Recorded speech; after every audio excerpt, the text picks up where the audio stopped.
RE capacity to 60 gigawatt by 2032, up from 3.6 gigawatt today. True to its commitment to environment, the company has tied up with International Solar Alliance to implement solar parks and solarization solutions across ISA member countries. The company is currently advising several countries for nearly 6,620 megawatt of solar capacity. With the vision to be the world's leading power company, NTPC is developing various projects across Asia and Africa. The first 660 megawatt unit of NTPC's joint venture in Bangladesh was commissioned in December 2022, and the second unit was commissioned in March 2024. Besides, the company provides capacity building programs through its flagship institutes, Power Management Institute and NTPC School of Business. The institutes have strategic tie-ups with world's leading L&D institutes. Netra, our R&D center, leads the innovation journey and has developed several technologies and demonstrated them through pilot projects over the years. The outstanding achievement and contribution towards power sector of the country by NTPC has been acknowledged through several accolades in the recent years. The company also supported archery and developed it from grassroots level, which has helped elevating India's reputation at global level. A 4-week annual girl empowerment workshop is conducted across NTPC stations, and more than 10,000 girl students have been benefited from this program. NTPC, transforming lives towards a progressive, sustainable future.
where the growth has been even to an extent of 20%, which probably no planner ever thinks of that kind of exorbitant growth and factors it into the system. Everybody goes as per the normal growth, normal trends, and that kind of a scenario is built. The net result was 4 years back we were thinking that we have already reached a condition of surplus situation, and that was truly so. We had entered into a zone of surplus capacity wherein some of our projects started getting spent.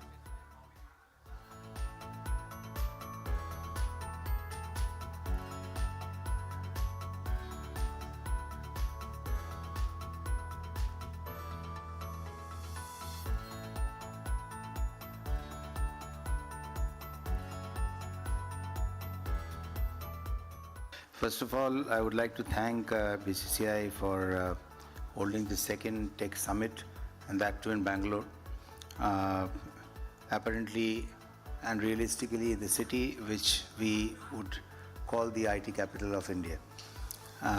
But I have other things in mind, and that's what I'm going to share with you.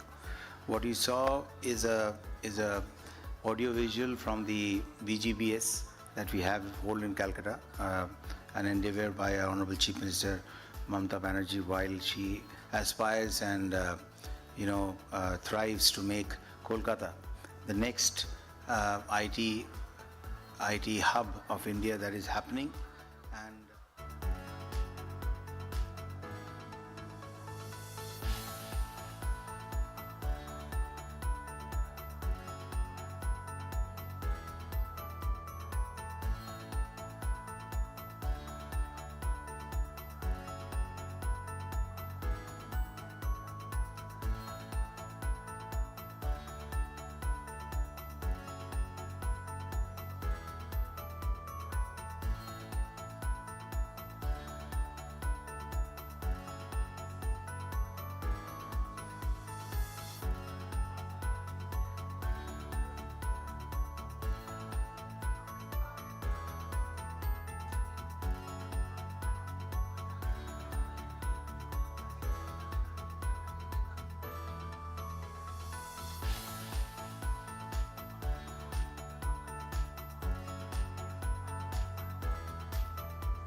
While Thailand and India enjoy fruitful relationship for 75 years, and we share the ancient bonds of culture and region, as well as a vibrant tourism and trade partnership. And in the year of the 2023, we also successfully increased the trade value between Thailand and India 17 billion, which is a significant accomplishment that highlights the importance of our joint efforts.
We have been talking a bit more about Gen AI for the last 1 year.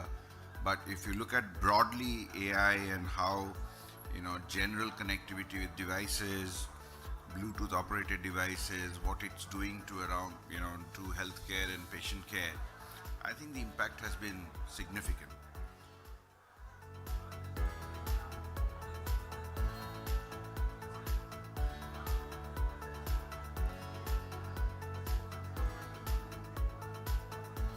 I am really grateful to Bengal Chamber of Commerce for honoring the mothers of India. They must continue this. It's a great encouragement and great honor for all the mothers. So I'm very happy and grateful to be here and to receive your blessings and love. Thank you so much.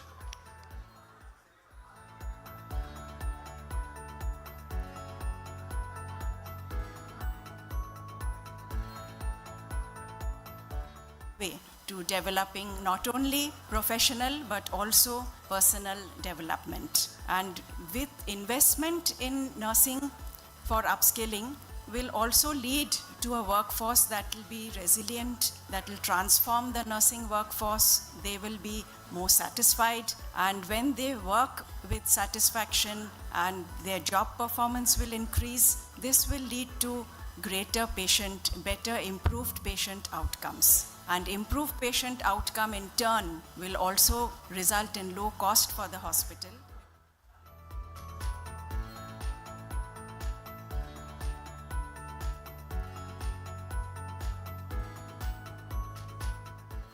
People who are not here should be here because we have the best in the business already here, whether it is Reliance, Airtel Nextra, ST Telemedia, Japanese giant in data center business, NTT, Larsen L&T, TCS, Infosys.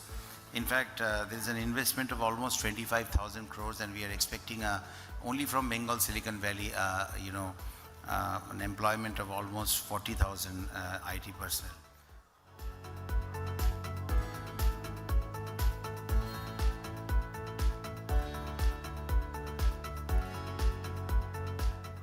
The leader is, we are not talking about the machine, we are not talking about the technology alone. The leader is one who takes the team, who motivates the team, and who creates the belief in the team to accomplish what you have set the path. এগিয়ে আসুন শিল্পপতিরা, এবং আমরা মনে করছি আমরা আজকে এই পশ্চিমবাংলায় এই বায়োটেকনোলজিকে সবথেকে প্রথমেই আপনাদের কাছে এগিয়ে নিয়ে আসতে চাইছি, যে আপনারা এগিয়ে আসলে আমরা পশ্চিমবাংলায় অনেক বেশি আজকে আপনাদের এগিয়ে নিয়ে যেতে সক্ষম হব। So in bridging the gap between school and higher education requires concerted efforts from all stakeholders. So by focusing on curriculum alignment, skill development, teacher training and technology, we can ensure that every student transitions smoothly, equipped for success in both academic and professional spheres. Thank you, and let's work together for bringing these changes. Thank you.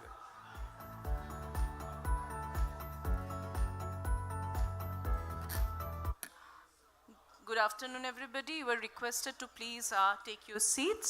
So the chief guest is here with us, and we are commencing today's session in couple of minutes time, very shortly. You are requested to please take your seats. Thank you.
Hello.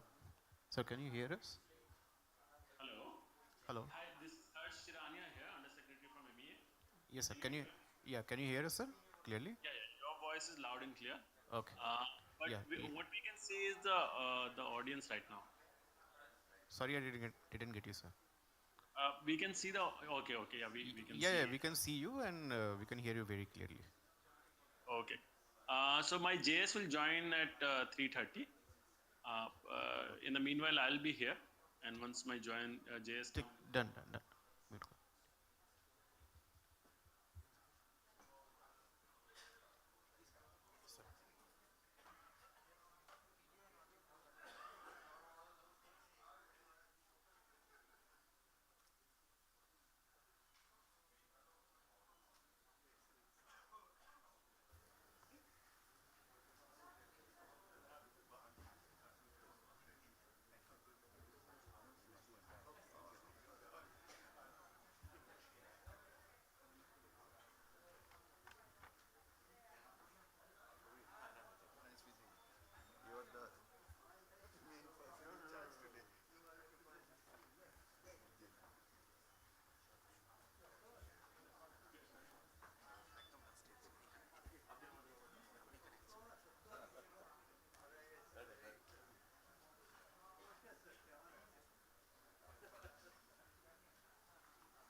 Good afternoon, ladies and gentlemen. It's with great pleasure that we welcome you from BCCI, India's oldest institution of its kind, to our second Indo-Pacific Economic Conclave, which is being held on the occasion of our 170th Annual General Meeting. Just a couple of minutes from my end before I hand it over to the august panel.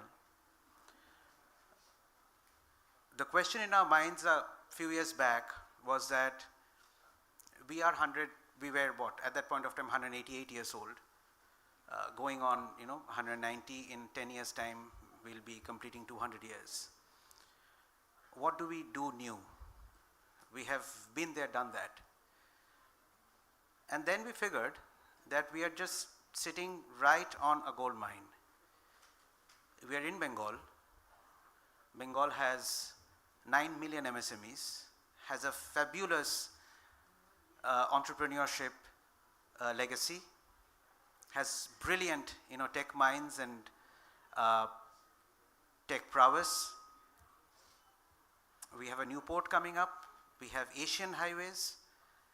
And the time is already that of the Indo-Pacific. And the Indo-Pacific is just not a strategic concept. But for the Consul General of the United States, whom we are missing today, she couldn't be here, but she'll be here tomorrow. She had a very important meeting. We have all the members of Quad here. And again, Quad is just not a strategic concept. Quad is about clean energy. Quad is about capacity building. Quad is about policy and governance. And what best to harness this than Bengal and Calcutta, where we are convening this conclave. So last year we embarked on this journey, and enthused by the success, we thought that we should go on with this, and we created a network of chambers of commerce in the Indo-Pacific region. So we have got several chambers of commerce from Vietnam, Malaysia, Bangladesh, Bhutan, Nepal, Thailand with us, as we have got JETRO, COTRA, TITRA, and all the government led agencies which are focused on trade and exports as our partners in this fledgling institution. So more of that later. And we decided that once we have done this the last year, why not partner with Research and Information System for Developing Countries, RIS, which is one of India's leading think tanks, does cutting edge work in the area of trade and policy and governance. And here we are today bringing to you the second edition of the Indo-Pacific Economic Conclave with the vision, the India vision for one Indo-Pacific. We have with us Mr. Nakagawa Koichi, Consul General of Japan in Kolkata, Mr. Kevin Go, Deputy Consul General, Australian Consulate General in Kolkata. We will have Ms. Kathy Giles Diaz tomorrow, the US Consul General. We shall have Ms. Paramita Tripathi, Joint Secretary, Indo-Pacific Division, MEA, joining us from Delhi online. And along with them, we also have Dr. Probit De, Professor, RIS, who is a member of our Economic Affairs Committee, which is organizing today's program. And of course, Mr. Gautam Ray, President, BCC&I, Mr. Arnob Basu, President-designate BCC&I, and Professor Dr. Ajitabu Rai Chaudhary, Professor Emeritus and Head, Department of Economics, Adams University, former Head of Economics, Jadavpur University, who is chairing our Economic Affairs Committee, as the moderator for today's session. And lastly, the chief guest, Dr. Amit Mitra, Honorable Principal Chief Advisor to the Honorable Chief Minister of West Bengal and Finance Department in the rank of Cabinet Minister. Just a couple of lines from my end before I hand it over to the President to start the proceedings formally, is to Dr. Mitra. Dr. Mitra, I'm a student of economics, and to us, we don't look at him as a finance minister, as a former chairman of the Empowered Committee of State Finance Ministers. We don't look at him as someone who has won, teaching awards in the US where he taught for, decades. But we look up to him as teacher. And every time you address us, sir, you take me back to my, macroeconomics books. Let me tell you this. And when I started my journey, as I was in Delhi decades back, 98, 99, the Kargil war was on. And I'll tell you, this is a very personal experience, and I have this chance, so I have to tell you this. WTO was about 4 years old. 95, WTO was born out of GATT. And you were one of the very few voices in the papers at that point of time who was talking about MSME and what are the trials, tribulations, and the opportunities from WTO. And that was a huge learning experience for me as a student in Delhi during turbulent but extremely rewarding times. So thank you, sir. May I request all of you to please put your hands together and welcome the august panel.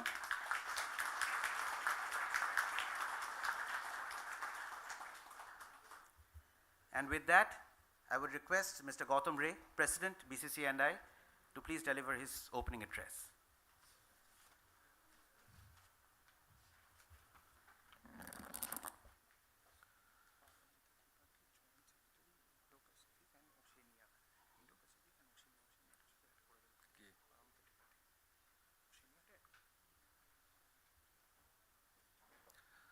Good afternoon to all of you.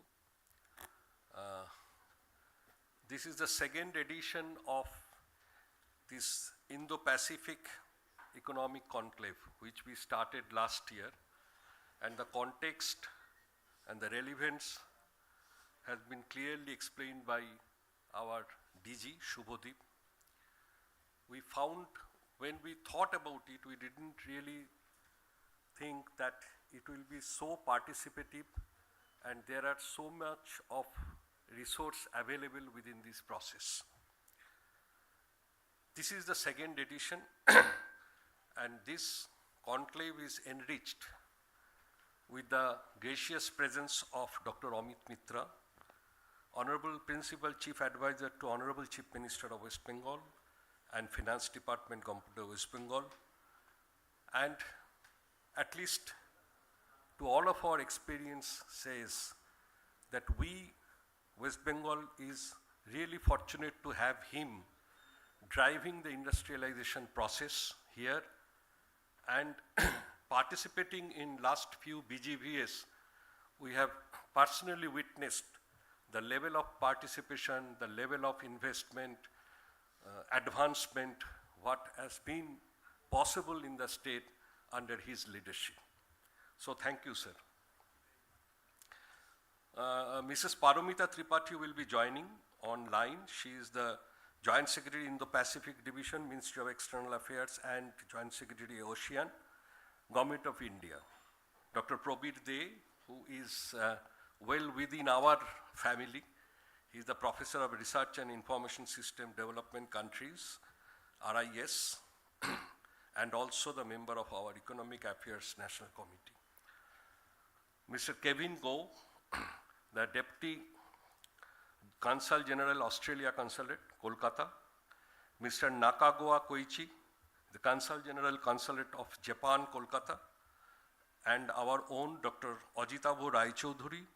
He is the Chairman of the Economic Affairs Committee, and Mr. Arnob Basu, President Designate. Why we have chosen Indo-Pacific? Apart from the background what Shubhadeep has mentioned, nearly 60% of the world population, 60% of the global GDP, and 40% of the world trade is being handled in this region, and which includes 80% of the maritime trade. These are very, very important. In fact, the volume, some of the data says that trade volume of Indo-Pacific exceeds nearly $5 trillion US, and it has a bridge with the countries, very, very highly developed countries, United States, India, Japan, Australia. So there is a context, there is a relevance to go in for this topic, and particularly when Bengal Chamber for last many years have been focusing on this trade relationship, cross-border relationship, and more of a collaborative approach what it should be. This year the topic is the India vision for one Indo-Pacific technology in connecting trade and economic progress. Now India, all of us know, we have a very, very high ambition that we will be becoming the most reckoning economic force in the world. We have almost exceeded $245 billion in technology industry. Pure play technology I am speaking of, which includes e-commerce, fintech, digital payments, and some of the cases, in fact, touching millions of people. We have a very successful digital payment system we have established, Unified Payment Interface or RuPay, etc. This only speaks about the Indian capability. This is if it is considered to be in the services. Hardcore technology industry also, we are not really lagging behind. We are also a front runner. Like electronics manufacturing, we have added $7 billion. Semiconductor, $10 billion. And together, it is now more than almost close to $100 billion, and which we are aiming to achieve 300 by year 2026. In fact, this occasion, we are very happy to say, and all of us know by the time, that the Quad Summit which has happened, they have identified West Bengal, Kolkata, as one of the major hub for the semiconductor industry. And there are reasons for it. So logically, it is basically the testimony of the developments what has been taken place, the capability and resource what we have, the will what we have from the government. All together, the destination has been chosen, and we are very, very hopeful about it, which has been recently declared by the visit of Honorable Prime Minister there in Quad Summit. Apart from this, the application side also, smart cities, smart grid, particularly in the electricity, the smart grid operations, which has a huge enabler for the consumers to decide that what time, what electricity they will consume, and also the optimization of the entire grid mechanism. These are some applications. IoT, in all of the industries now, IoT is one of the taking leading part. And this AI, machine learning, IoT, everywhere India, both with respect to resource capability as well as the infrastructure, technology, it is on the lead now. Now, last year we have consciously decided to have a Asia Indo-Pacific Chamber of Commerce, AIPCC, which yet is in the formative stage, but there have been very lively, regular interaction among the Chamber of Commerce of the 11 countries of the neighboring country. We had our meeting in Kolkata, we had our meeting in Bangkok in the middle of the year, and we are expecting to make it progress further on this with this body, which requires some formal shape, formal entity, which we are really working on. Now, I would like to conclude by saying that be it Indo-Pacific area or be it with this Asia Indo-Pacific, what I was speaking of, there are huge diversity. There are huge different culture, different language, different interests. So today in the world, to achieve sustainability, what is probably the writing on the wall, every nation having their differences among themselves, priorities different maybe, but they have now understood how to make agreements, how to come to convergence on deciding the path towards achieving the sustainability. And that there, the role of collaboration in particular is very, very important. So any such effort, what we will be discussing for the next 2 days, definitely will set a path and will facilitate this process, which I sincerely believe. With this, I welcome you all again to this conclave, which we feel that one of the most important flagship event for the Bengal Chamber. Thank you.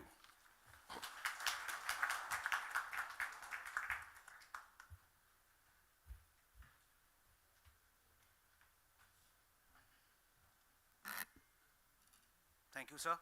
May I now request Dr. Ajitaba Rai Chaudhary to take the session forward.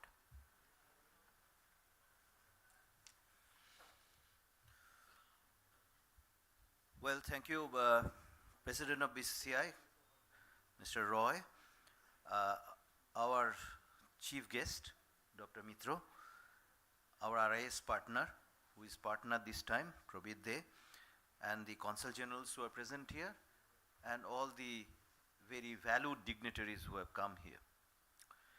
Now, I will not spend much time, but what is important, we have chosen a theme which is technology in connecting trade and economic progress. As you know, digitalization is proceeding very fast, and India has played a very leading role, is helping some other developing countries to develop their like payment system, other digital platforms. But there are problems of standardization across Indo-Pacific nations. There is problems of inclusiveness, so that a common citizen, a common person in this region gets the benefit. It's not unequally divided.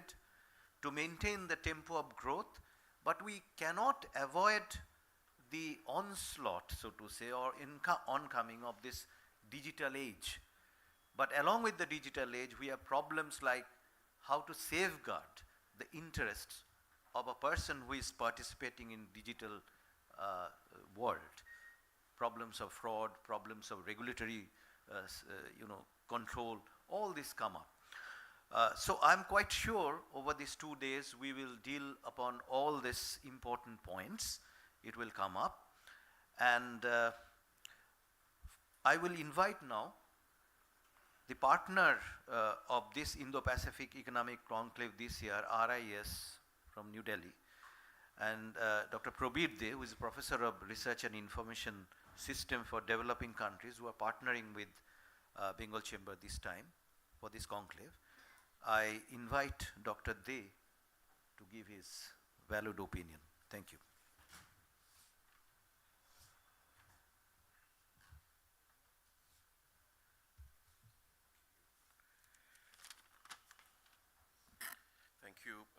Professor Ray Chaudhuri, Mr. Gautam Roy, President, Bengal Chamber of Commerce and Industry, Mr. Basu, President Designate, BCC and I, respected Sir Dr. Amit Mitra, Honorable Principal Advisor to the Chief Minister of West Bengal, Ms. Paramita Tripathi, Joint Secretary, Indo-Pacific and Oceania, Ministry of External Affairs, who has joined online, Deputy Consul General, Australian Consulate General, Mr. Kevin Go, Consul General of Japan in Kolkata, Mr. Nakagawa Koichi, Professor Rai Chaudhuri, the chair of the session, and representatives of diplomatic missions in Kolkata, overseas guests, dignitaries, participants, ladies and gentlemen.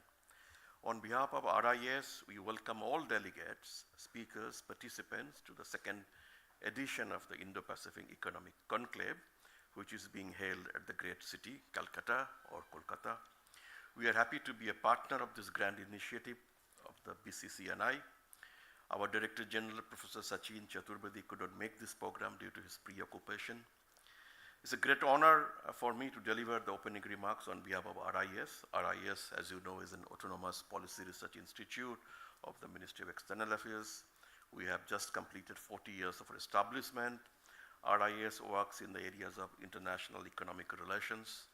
We host several centers of excellence, including the recent one, we call it Dakshin, the Center of Global South, and also the ASEAN-India Center.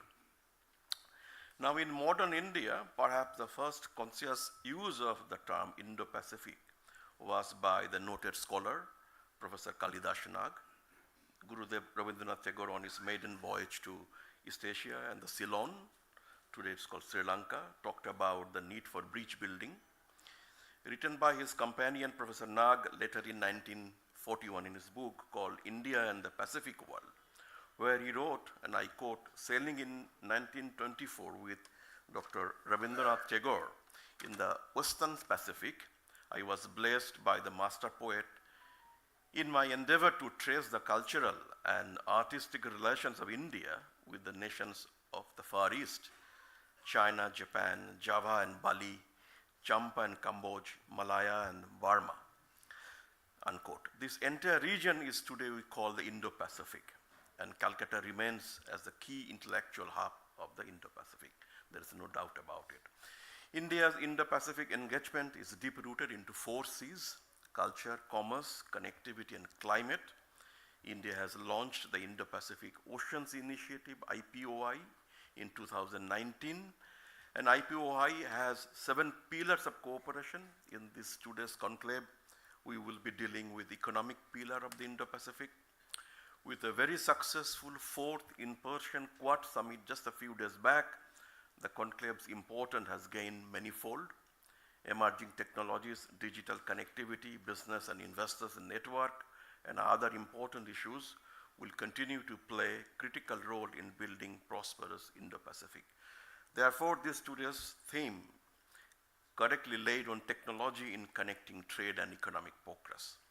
This conclave has several important sessions on digital and emerging technologies, and also a proposal to launch Indo-Pacific Chambers of Commerce. I thank BCCNI and his team, in particular its Director General, Mr. Shubhodip Ghosh, for roping RIS in this important program. We will walk the talk and continue to work together in its future editions. On behalf of RIS, I thank you once again for your participation in this program. I wish this conclave a grand success. Thank you very much.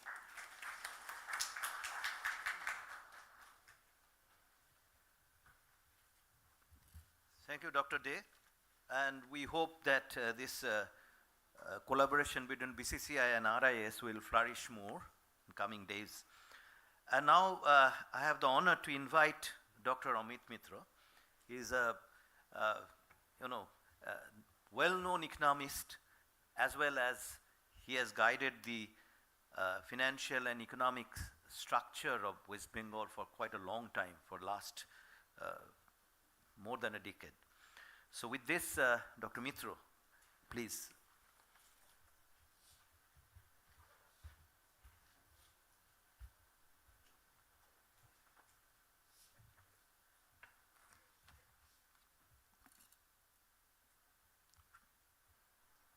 Well, I am really deeply grateful to BCCI, Bengal Chamber of Commerce and Industry, for inviting me to this very cerebral and yet very practical event, which is bound to, this event by BCCI is bound to move the ball into the future in a manner that we have not earlier thought about. Well, first of all, I'm delighted to see Mr. Gautam Ray, the president of BCCI. Mr. Basu, you're about to take over. 1 year will be tough for you. I have had the occasion of working with Chambers. I'm sure you're all set. Director General Shubhodip Babu, you mentioned about WTO. I happen to have been the advisor to the Commerce Ministers of India on WTO, starting with Morosali Maran. I don't know how many of you remember the Doha conference where he made history. And of course, and all political parties, Mr. Kamal Nath, late Arun Jaitley, and so on, cutting across the world. So on first hand, I had the opportunity of sitting in the green room, which is a negotiation room for WTO, which is always very hot because there's continuous flux. I'm also delighted that Professor Roy Chaudhary is chairing this session. Very happy that Ms. Tripathi will be on digitally to give us the view from the center on the Indo-Pacific Division of Ministry of External Affairs. Of course, Dr. Probir De, delighted to have you here. I've had long association with RIS, as you know, and Dr. Shukumai Chakraborty probably initiated the RIS at a very long, he was my professor, so I remember that. Thank you for being here from Delhi for BCCI. His Excellency, Mr. Koichi-san, Consul General. As you know, I had the honor of getting the rising sun with a blue ribbon from your emperor, most humbly so. So my engagement with your country is rather deep, and I love it, of course. And Mr. Kevin Goh, Deputy Consul General of Australia, we're delighted to have you with us today.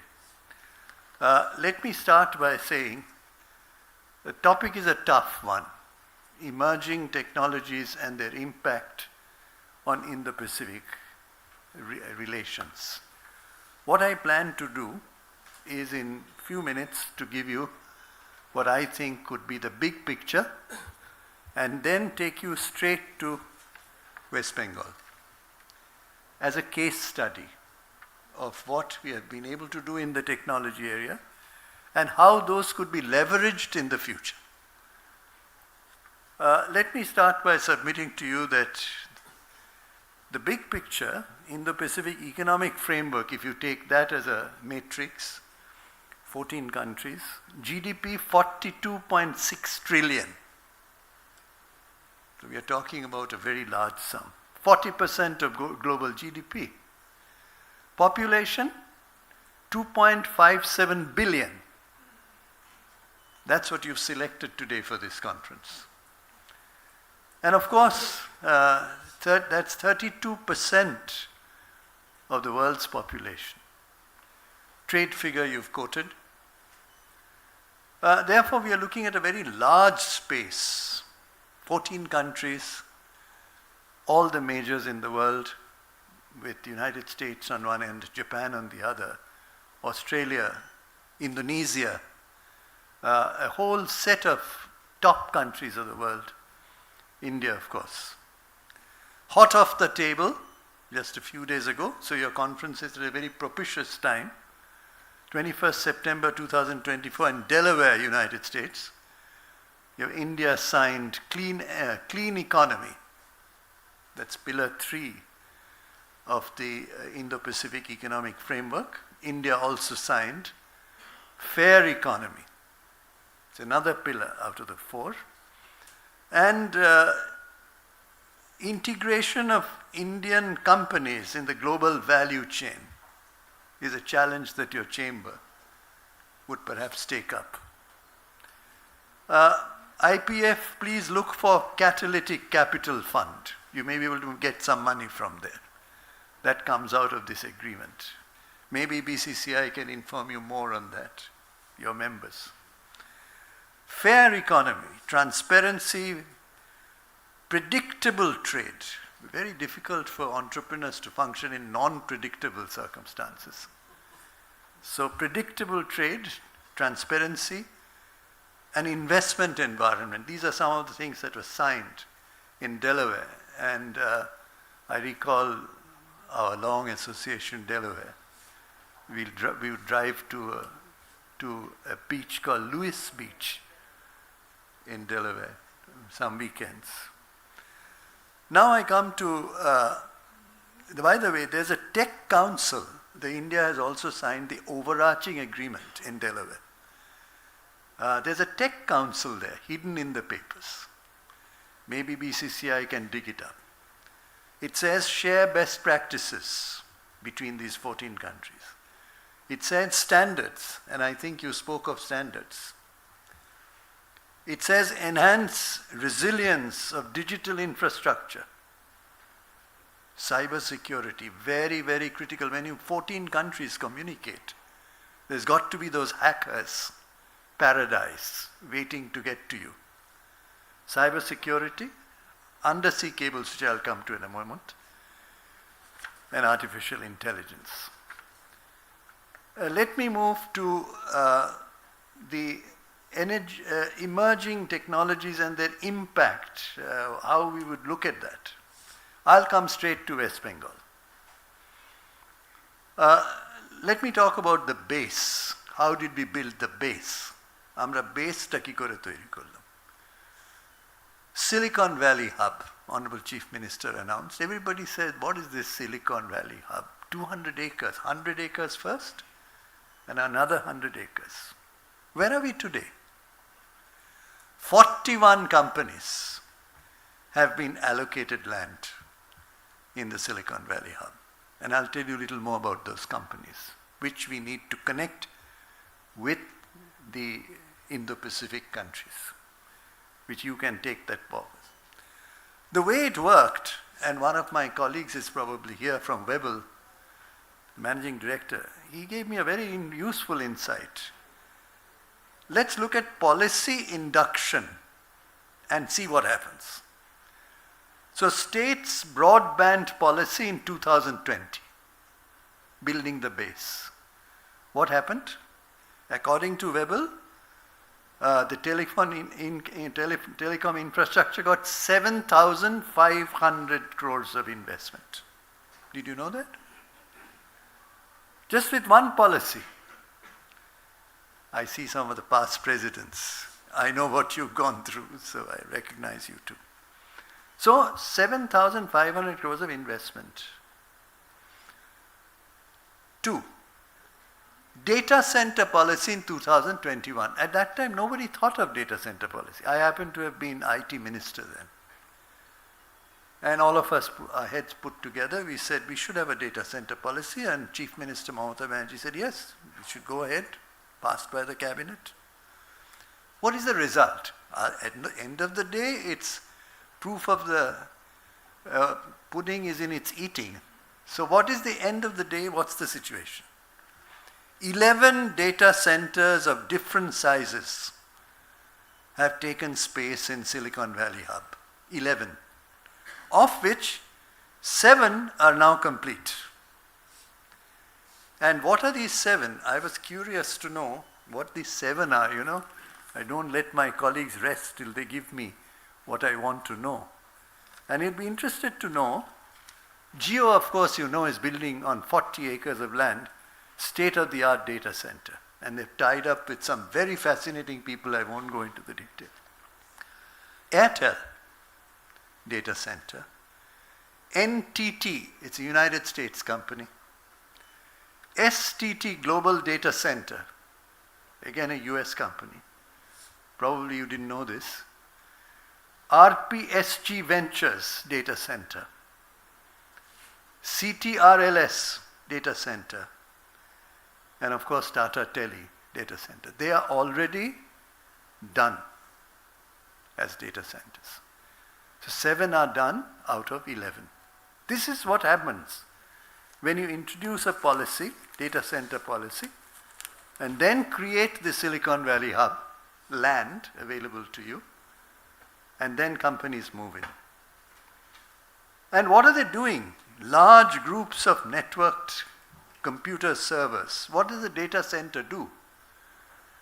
Large group of networked computer servers for remote storage, processing, distribution of large amounts of data.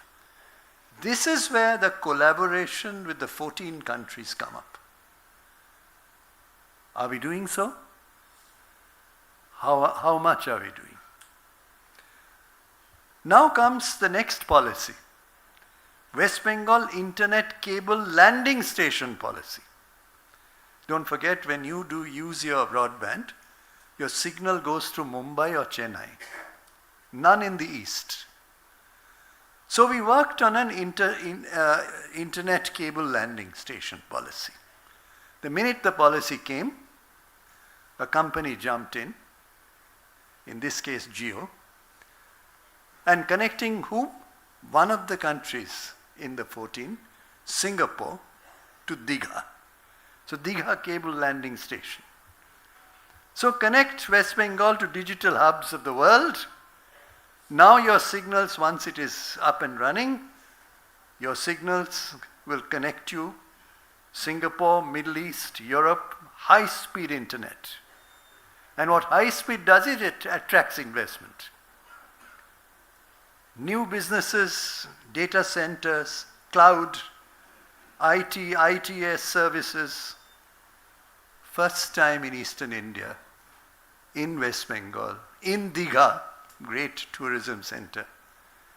We've already given the land, process is on, and I'm told this is a subsea cable that comes from Singapore.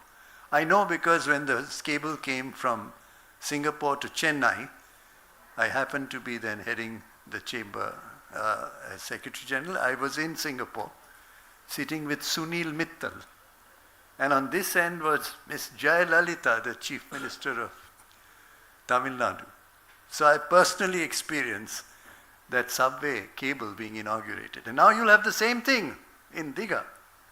So, West Bengal Internet Cable Station Policy result, you're going to have the most important infrastructure element to attract business.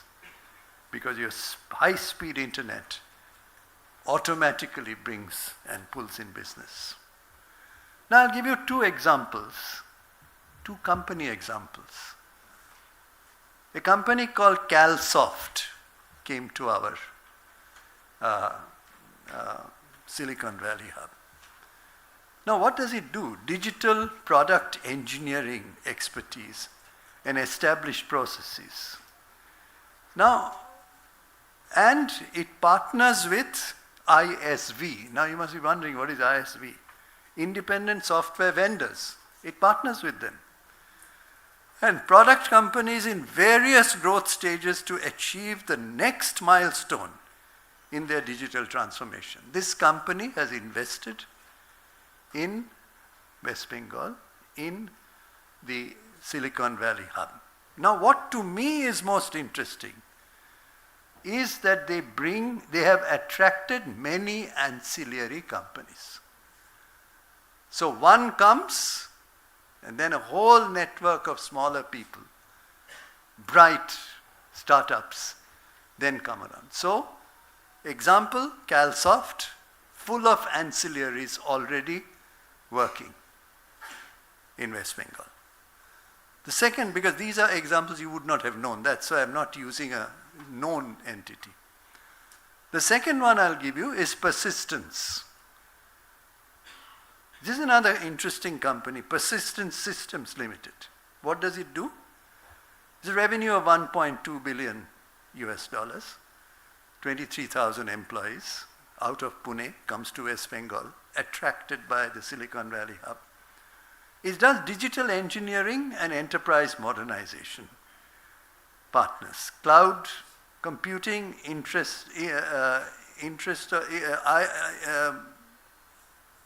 IoT, endpoint security, big data analytics. So it's a little different from CalSoft. And automatically it will attract ancillaries. Now the challenge I place before BCCI is, how do we take these examples, find the counterparts in these 14 countries, and we go from there. That's the challenge. Now I go to the next question. A little bit about the Digha cable landing. I think I told you it's the first one in Eastern India, and what it will do. Let me go to the next one, which relates to Japan. We worked on a center of excellence. For what? Came a company called Fujisoft. Great company, partnered with Weber. My condition with them, that time I was IT minister, or industry, whatever. My condition with them was that you do 3D manufacturing or 3D printing, a form of manufacturing.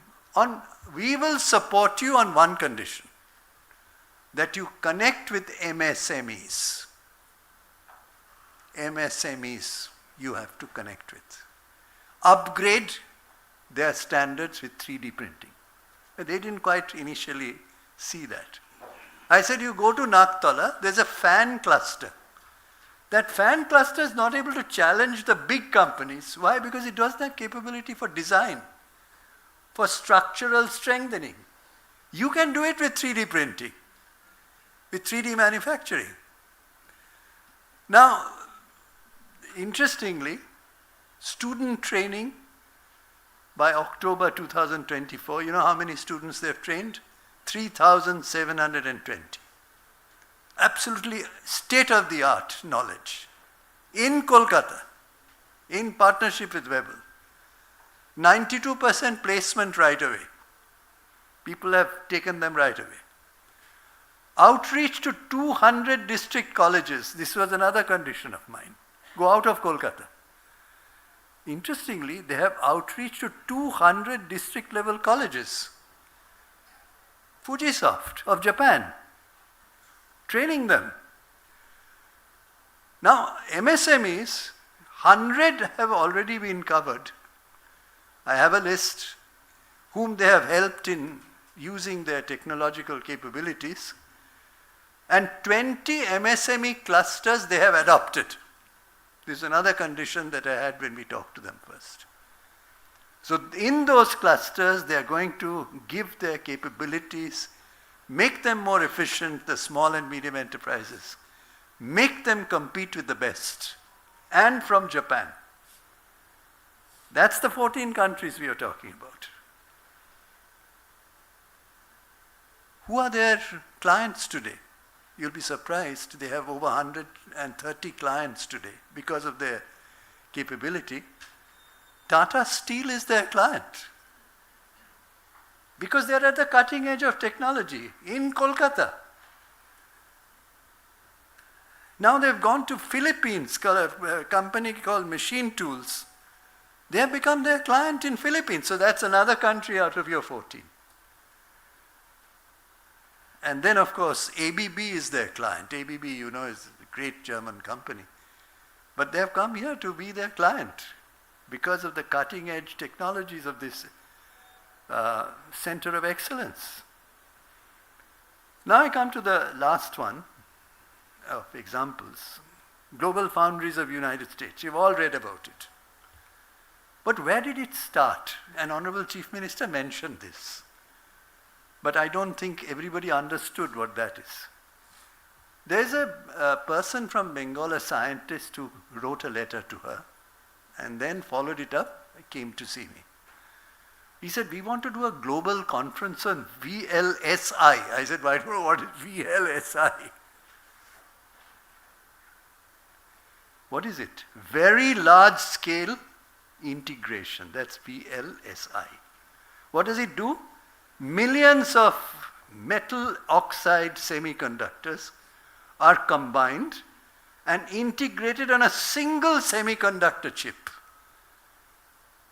Can you imagine? Millions of them combined into one chip. That is the research called VLSI. He said, I want to bring a VLSI conference to Kolkata. Government jumped in and said, we'll support you. This is much before what happened in the United States. I'm giving you the building blocks. It didn't happen on one day. So when the global foundries people came here, they saw Silicon Valley Hub. They saw the 11 data center plants, 7 under completion. They saw the cable landing. They saw the human capital. So, interestingly, behind this lies building blocks, which is what we need to cooperate with the 14 countries to see how they may have building blocks that we don't have. So we need to combine that. Let me ask you, we know that TCS is in Kolkata, right? Tata Consulting Service, the largest IT company of India. How many people does it employ? You know I've said this before, 50,000. 50,000 IT professionals are working with TCS. Okay. What are they going to do next?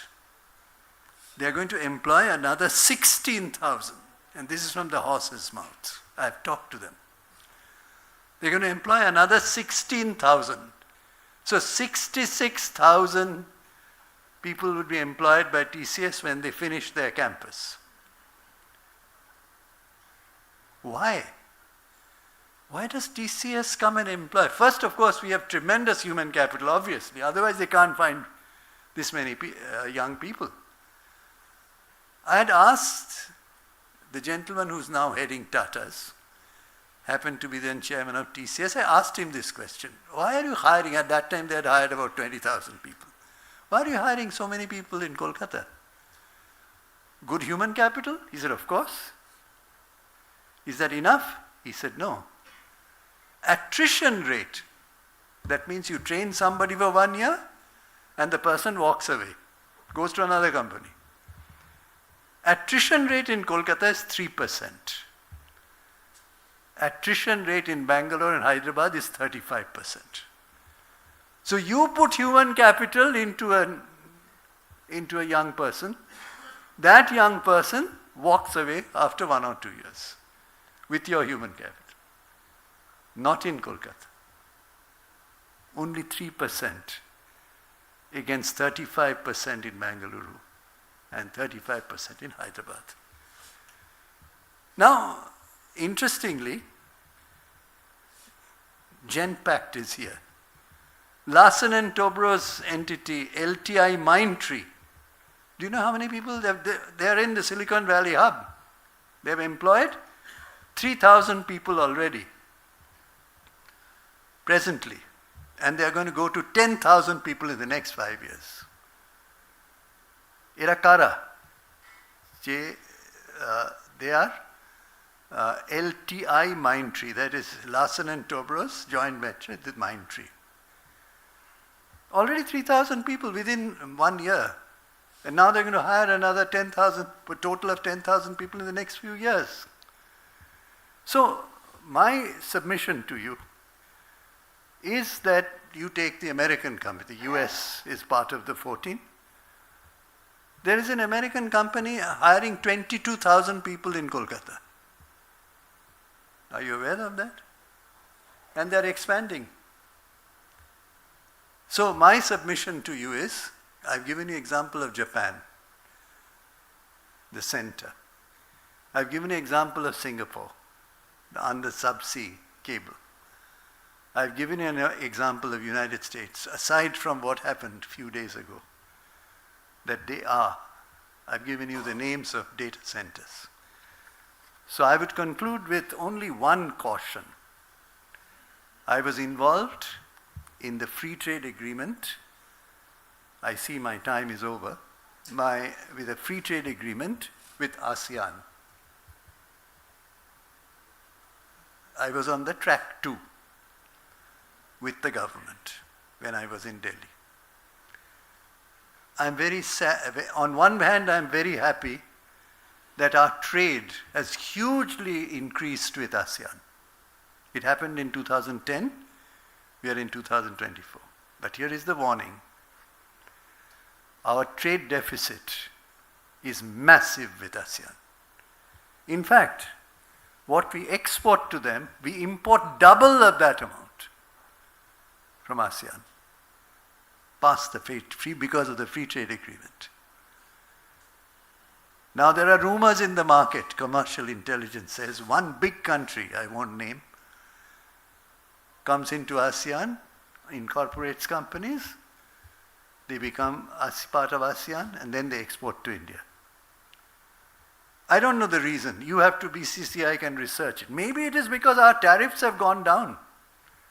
We have liberalized. I don't know the reason. But my submission is, when we collaborate with each other, these 14 countries, remember, we mustn't rush into a situation.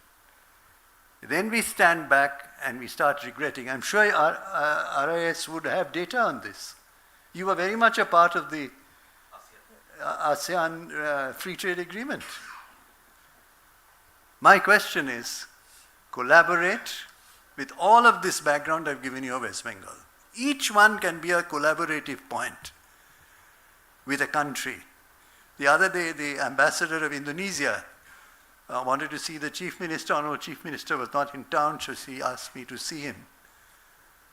And interestingly, he said, she said, we always feel that we are just there with India because, they're also trying to be the 4th largest or 3rd largest or whatever. Fabulous country. And they are part of ASEAN. So my submission to you is, such great countries with great human capital, synergic in nature with us. Remember, when we proceed on that, cyber security, don't forget. And don't forget the fact that you can make a mistake in the collaboration, like we did with ASEAN. We did or did not. That's a matter of debate. United States, already with us. We are negotiating with EU on free trade agreement. I think with UK we are very close. So one has to be conscious in collaborations and partnerships. And therefore I conclude, ladies and gentlemen, by saying, great developments in West Bengal are placed before you step by step. Now it's for BCCI to take these building blocks forward, these company capabilities forward, into these 14 countries with trillions of dollars of GDP, great human capital. Australia, for example, tremendous. Japan, for example, tremendous. When we work with them, we can create a new world, undoubtedly. Thank you so much for inviting me today.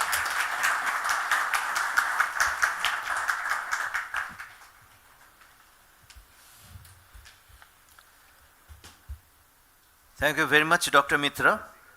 Couple of things we learned.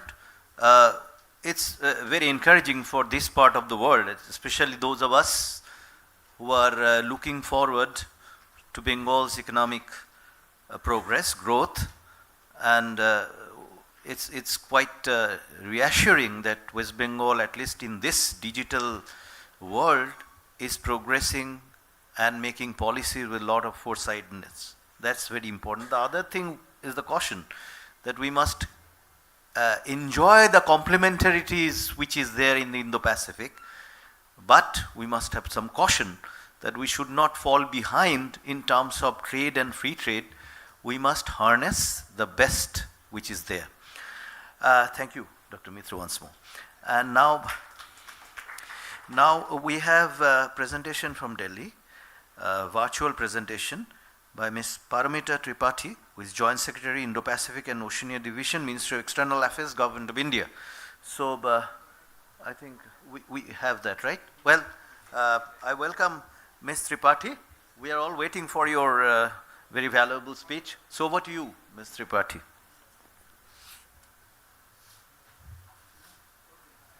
Namaskar. Dr. Amit Mitra, Honorable Principal Chief Advisor to Honorable Chief Minister of West Bengal and Finance Department, Government of West Bengal. Mr. Gautam Rai, President, BCCNI, and President Corporate RPSG Group. Mr. Nakagawa Koichi, Consul General of Japan. Mr. Kevin Go, Deputy Consul General of Australia. Professor Dr. Ajitabho Raichaudhuri, Professor Emeritus and Head, Department of Economics, Adamas University. Dr. Prabir De, Professor RIS and Member Economic Affairs, National Committee, BCCNI. Distinguished leaders from business and industry and business chambers, ladies and gentlemen. I hope I am audible, and thank you for accommodating me in virtual format. I congratulate the Bengal Chamber of Commerce and Industry, BCCNI, on their 170th annual general meeting. Very few chambers would have the experience of so many years that BCCNI has. I would also like to thank BCCNI for inviting me to deliver this address at the second Indo-Pacific Economic Conclave. It is an honor for me to address such an esteemed audience, all of whom are playing a vital role in shaping the future of the Indo-Pacific region. My apologies and regret for not being present in person in my beloved hometown. The Indo-Pacific is not merely a geographic space. It is the beating heart of global economic growth. It houses 65% of global population and is responsible for half of global trade. This region's future is bright, contributing over 60% of the world's GDP at the moment. More than the numbers, however, the Indo-Pacific is defined by its critical role in global commerce, with key trade arteries such as the Malacca Strait, the Suez Canal, and the Strait of Hormuz serving as lifelines for economic activity worldwide.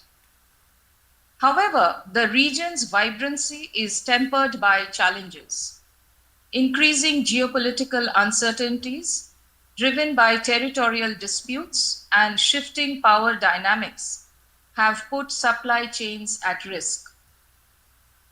The over-concentration of production, particularly in manufacturing, leaves the region vulnerable to supply chain disruptions. This, coupled with predatory and non-sustainable financing of projects, has placed additional pressure on smaller nations, threatening their economic stability. For India, the Indo-Pacific is not just about geography, it is about our place in the world.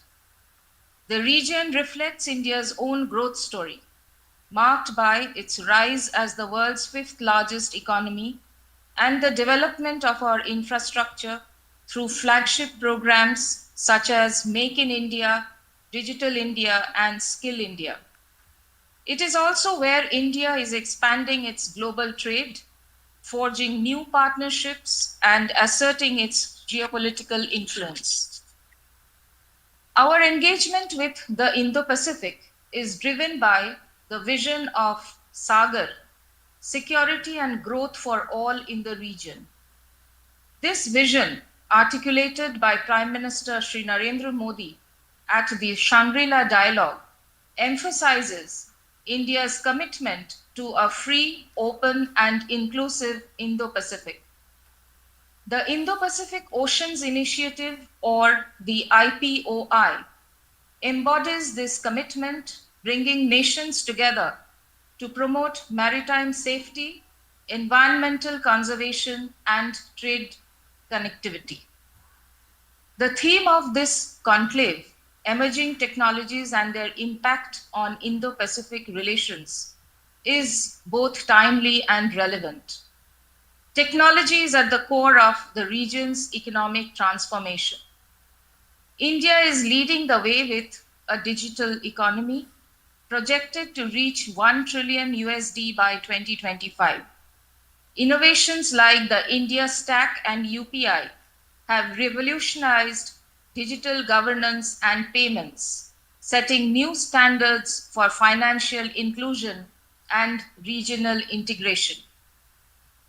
At the 20th ASEAN-India Summit held last year, Prime Minister Modi announced the ASEAN-India Fund for Digital Future to enhance cooperation in digital transformation and financial connectivity.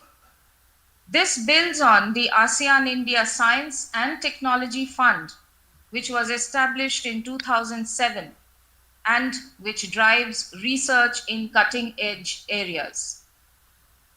Besides our proven strength in digital and space technology, India is also creating conducive environments and facilitative ecosystems in semiconductors and renewable energy, telecom, pharma, automobile, and auto components, among other areas. India's trade relations in the Indo-Pacific are robust and growing. Our trade with ASEAN surpassed 131 billion USD in 2022-23, underscoring the depth of our economic engagement. Moving forward, we are focused on building secure, transparent, and efficient trade frameworks.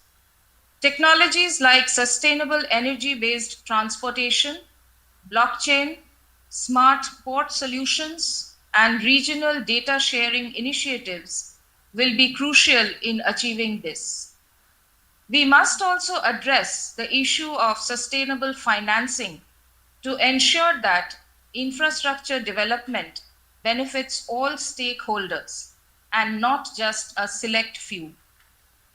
Our cooperation under initiatives such as the International Solar Alliance and the Coalition for Disaster Resilient Infrastructure are aimed towards this. Regional cooperation is critical to navigating the complexities of the 21st century. Platforms such as the Quad, ASEAN, and the Indo-Pacific Economic Framework, the IPEF, are central to ensuring peace, stability, and economic growth. India's leadership in these initiatives reflects our commitment to fostering a free and open Indo-Pacific. Additionally, our roles in MGC, or the Mekong-Ganga Cooperation, BIMSTEC, and the Indian Ocean Rims Association, or the IORA, demonstrate our belief in the power of regional mechanisms to drive economic and technical cooperation. As Prime Minister Narendra Modi emphasized at the recent Quad Summit, the Indo-Pacific's future hinges on collaboration and sustainability. In an era of increasing uncertainty, we must build resilient and reliable supply chains. This means diversifying production bases, investing in infrastructure, and ensuring that all economic activity is rooted in transparency and long-term sustainability. India is fully committed to these goals, and we believe in an inclusive, rules-based economic development model that benefits all. At the Quad Summit, we also reiterated our commitment to tackling global health challenges, particularly in cancer prevention and treatment. This focus on collective well-being is a testament to our holistic vision for the Indo-Pacific. In conclusion, the Indo-Pacific's immense potential can only be fully realized through collaboration, innovation, and sustainability. We must work together to turn challenges into opportunities, ensuring that this region remains a hub of peace, prosperity, and progress. Platforms like this conclave are crucial in advancing these goals, bringing together diverse perspectives to forge new partnerships and solutions. I am confident that discussions held at the conclave will help strengthen our collective efforts towards a more integrated, prosperous, and secure Indo-Pacific. Thank you for your attention. Namaskar.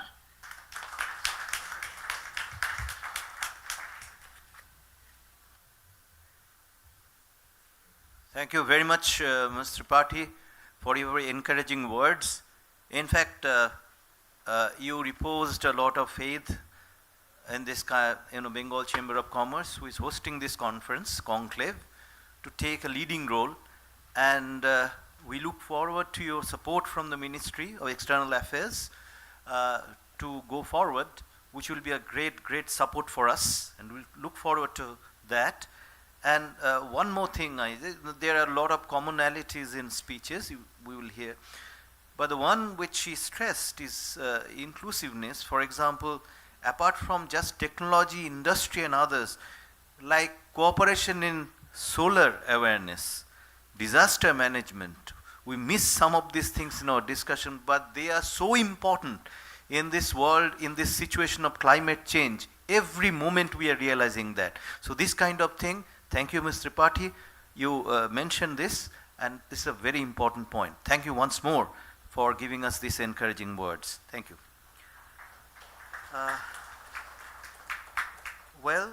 Now I move to the conclave addresses. First, I will invite Mr. Nakagawa Koichi, the Honorable Consulate General of Japan, for his address. Mr. Koichi.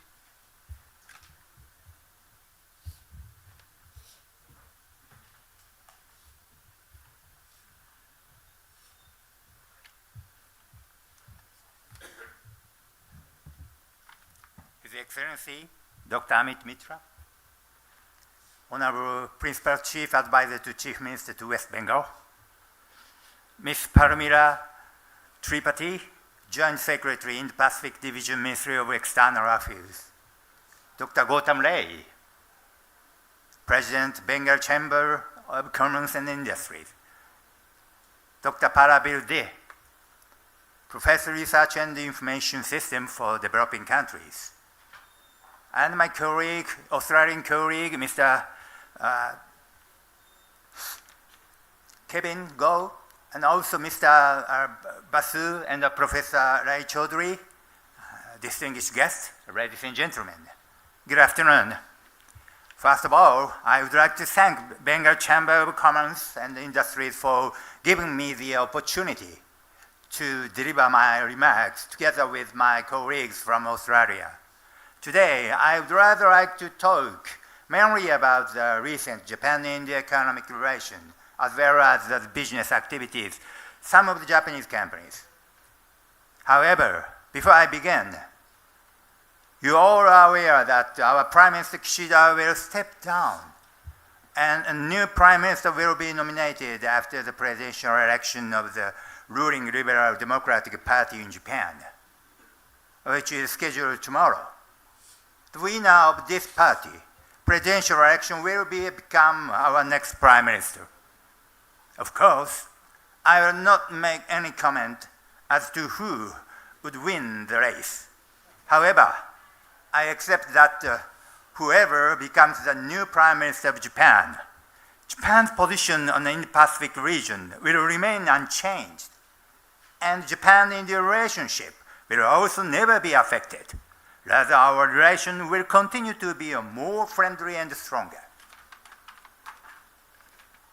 Japan enjoyed a very cordial relation with India for many years. Our bilateral relation have already evolved into a special strategic and global partnership. This year marks the 10th anniversary of establishment of this partnership. On September 21st, during his visit to the United States to attend the Japan-Australia Indo-US Summit meeting, Prime Minister Kishida held a summit meeting with Prime Minister Modi. They confirmed that both countries will continue to work together on concrete initiatives in a wide range of fields. Prime Minister Modi's bilateral visit to Japan is expected in this year, and I am confident that our bilateral relations would further deepen and diversify together with our new Prime Minister. Ladies and gentlemen, Japan is an essential partner in India's economic transformation. Japan has committed $34 billion public and private investment and financing to India over a period of 5 years from 2022 to 2027. In the G20 New Delhi summit last year, Prime Minister Kishida stated that Japan would mobilize more than $75 billion in public and private funds for the infrastructure in the Indo-Pacific region by 2030. Our bilateral trade was standing about $23 billion in the last fiscal year. While Japanese exports to India amounted to about $18 billion. Japan's imports from India was around $5 billion in the last fiscal year. Japan is India's fifth largest investor with cumulated FDI about $42 billion between the year 2000 and 2024. The Japan FDI is to India stood at nearly $3 billion from April to December in the last fiscal year. With regard to the Japan's economic cooperation with India, we have been extended the official development assistance to India since 1958 to accelerate infrastructure development in the priority sectors. Mumbai-Ahmedabad high-speed railways, Western dedicated freight corridor, Delhi-Mumbai industrial corridor, Chennai-Bengaluru industrial corridor, and East-West metro project in Kolkata are some of the very popular projects that Japan is providing cooperation in India. Talking about Japan's business activity according to the latest survey conducted in October 2022, about 1,400 Japanese companies and over 4,900 Japanese business establishments are currently operating in India. Out of them, 25 Japanese companies are doing business in West Bengal and 2 each in Orissa and Jharkhand. Again, out of 4,900 Japanese business establishments in India, 212 are operating in West Bengal and 65 each in Orissa and Jharkhand. These Japanese companies are not only working in the emerging areas, but also contributing to the Indian society from various dimensions. For example, in the area of steel manufacturing process, the Tata Steel and Nippon Steel have forged a joint venture company called Jacob CPL, Jamshedpur Continuous Annealing and Processing Company. The Jacob CPL is manufacturing steel seats for passenger vehicles within the facility of Tata Steel in Jamshedpur using high advanced continuous steering annealing technology of Japan. Similarly, Air Water India is producing and supplying the industrial gases, including the medical oxygen, from its factory in Jamshedpur. In Singu, Kawasaki Rixo Warehousing is producing the fresh vegetable with Japanese farming technology, loading them in eco-friendly cold storage system, and then supplying to the retailers. It is worth mentioning that the Kawasaki Rixo employs a number of the female workers from the rural areas.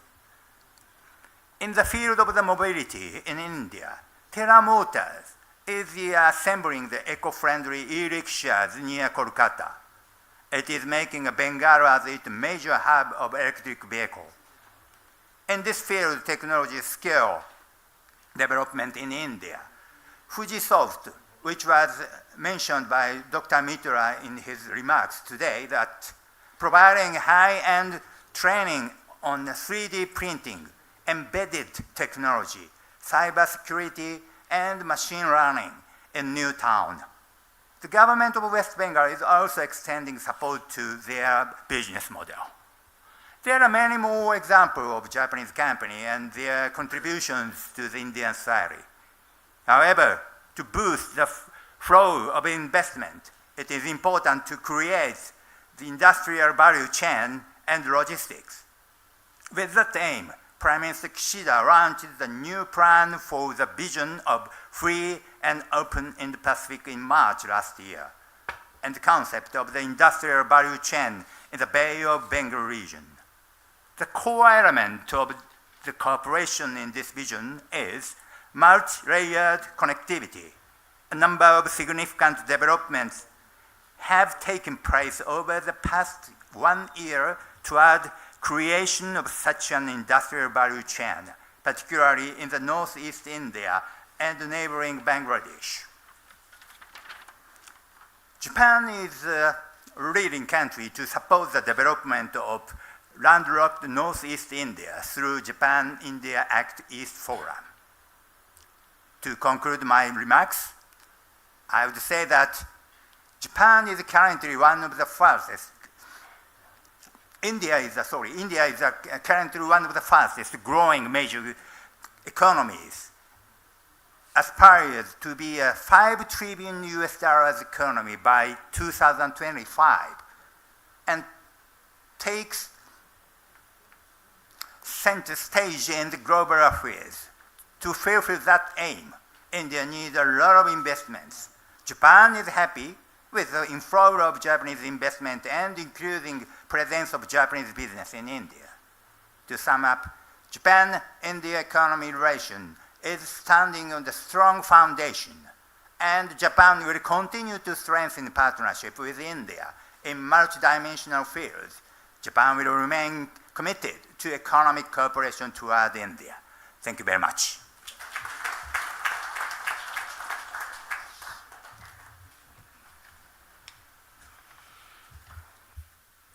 Thank you so much, Mr. Koichi. It's natural that the land of the rising sun will help the land of the rising star among developing countries. So we are witnessing that, and we look forward to more such cooperation between Japan and India. Thank you for all the information which we got from you. Well, I now move on to the next address by Mr. Kevin Go, Deputy General, Australian Consulate General in Kolkata. Mr. Go, please.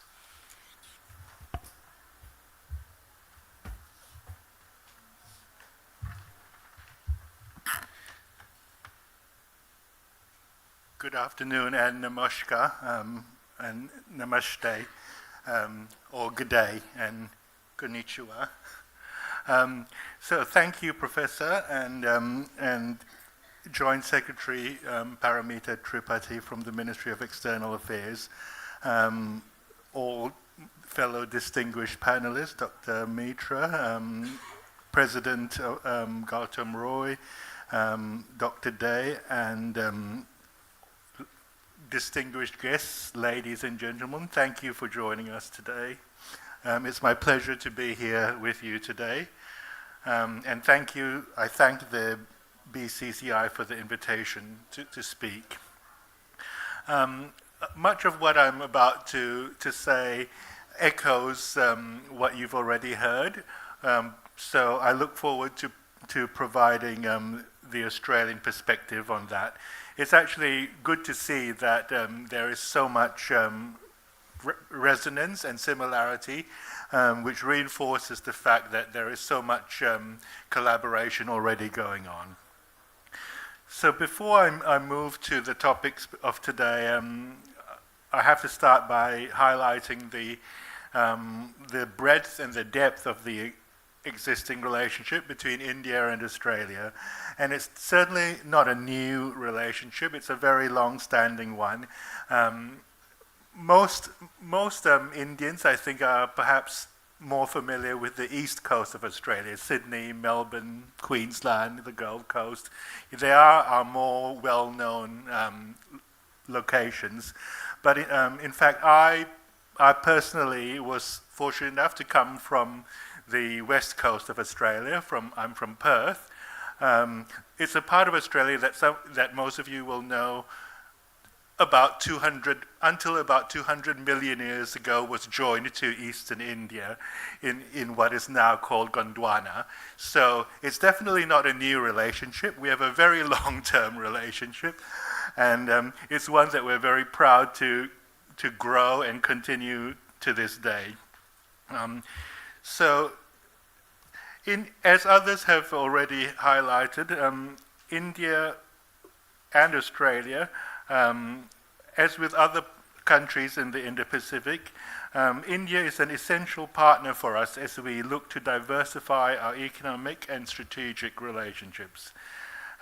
We are building a relationship with India that will benefit all the region and will allow us to advance our shared interests, be they economic, strategic, or at the people-to-people level, and to enact a vision for a peaceful, stable, and prosperous Indo-Pacific region.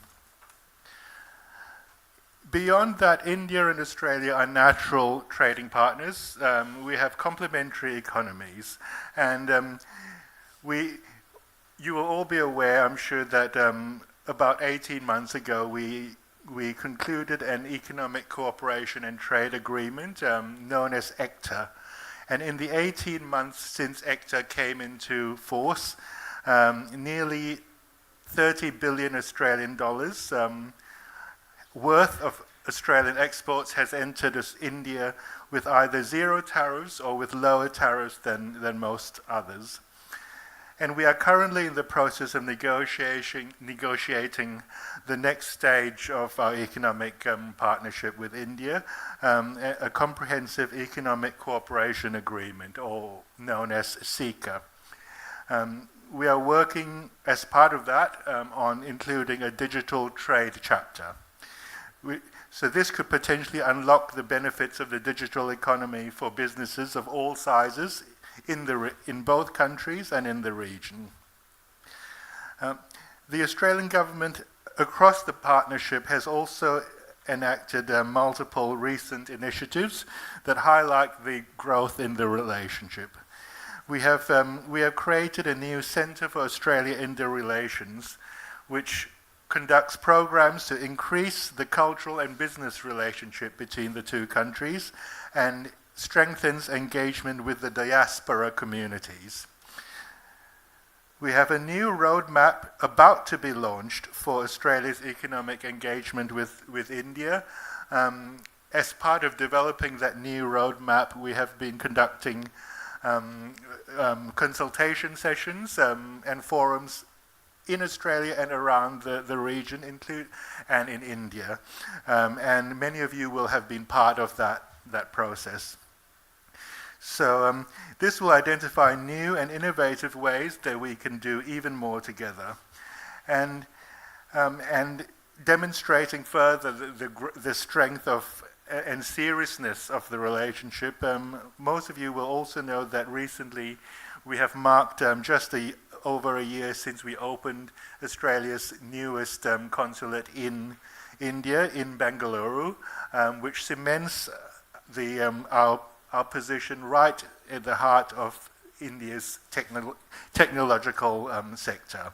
Of course, there's a lot of technology going on in West Bengal and elsewhere, as we've heard, but we are trying to demonstrate that we are here and we are everywhere where we need to engage with the sectors.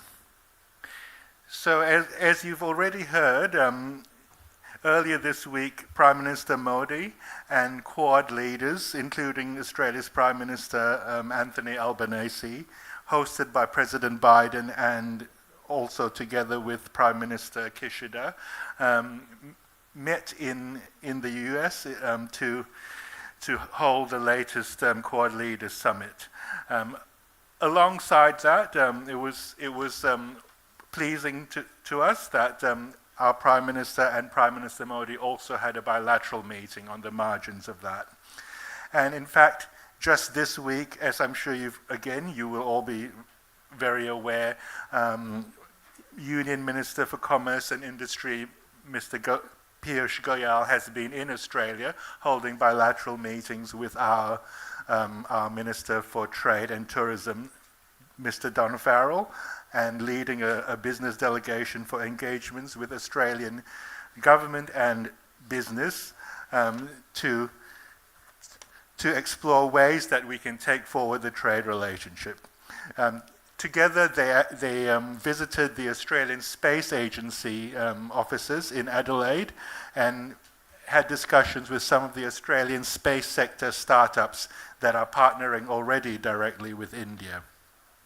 And also this week in New York, on the margins of the United Nations General Assembly, our Foreign Minister, Senator Penny Wong, and External Affairs Minister Jai Shankar had the latest of a number of meetings that they have. So the relationship, as we would put it, we would say it's going from strength to strength. We are not only natural bilateral partners, but we are natural partners as Indo-Pacific countries. So the Quad Summit underscored Australia's deep commitment to working with partners for the future prosperity and stability of the Indo-Pacific region.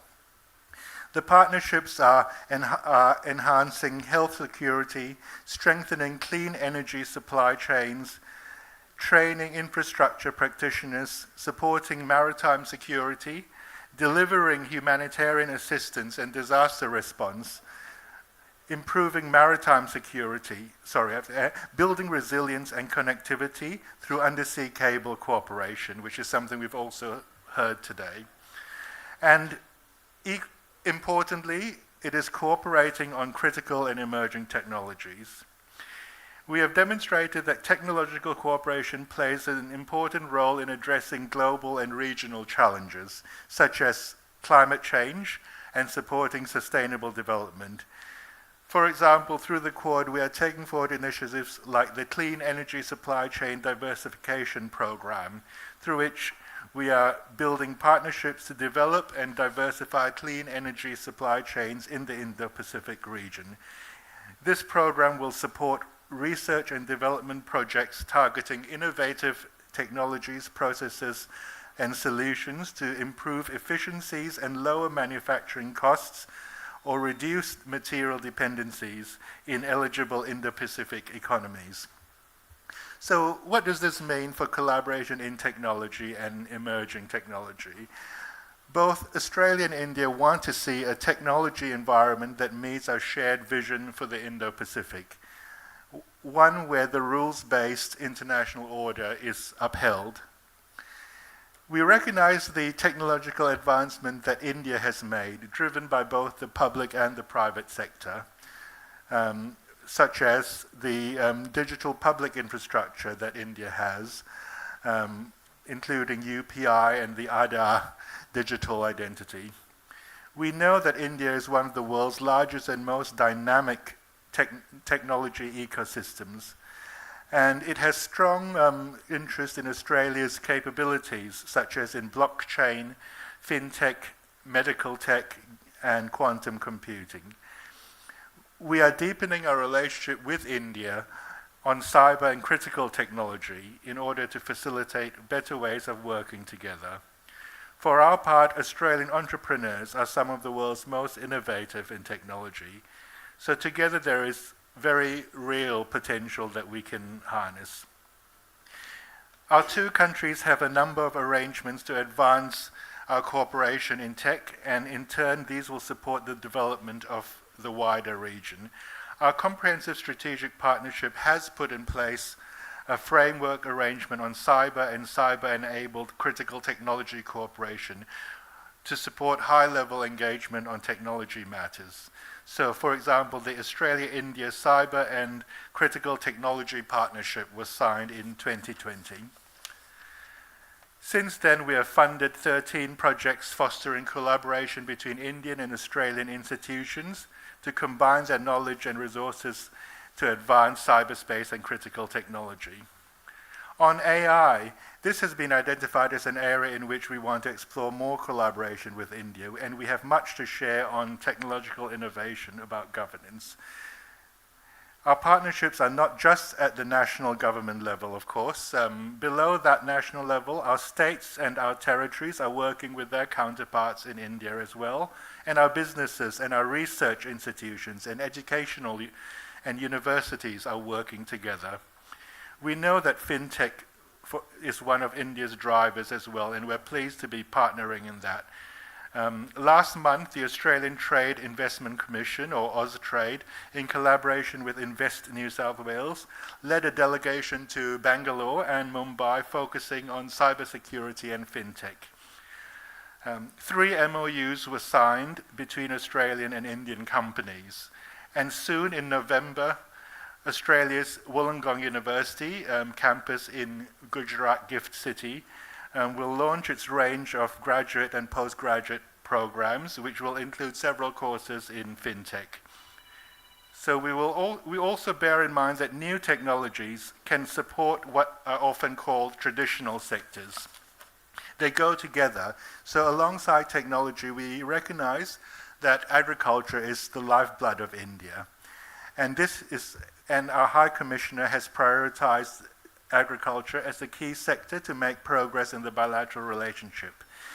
The sector faces challenges in India and in Australia, such as climate change.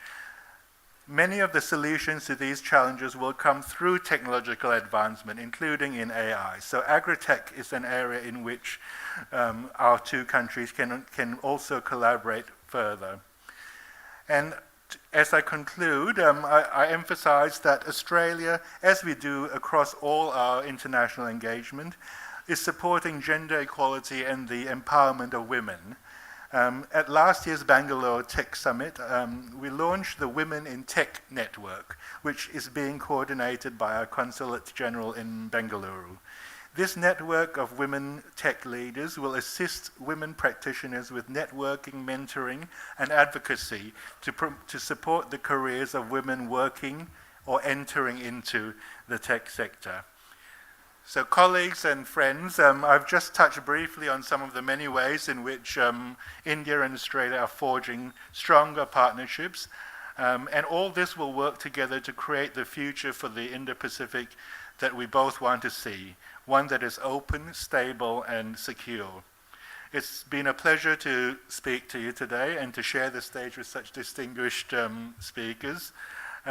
We look forward to working with BCC and I and other chambers to take this vision forward, and I wish you a productive and engaging conclave. Thank you.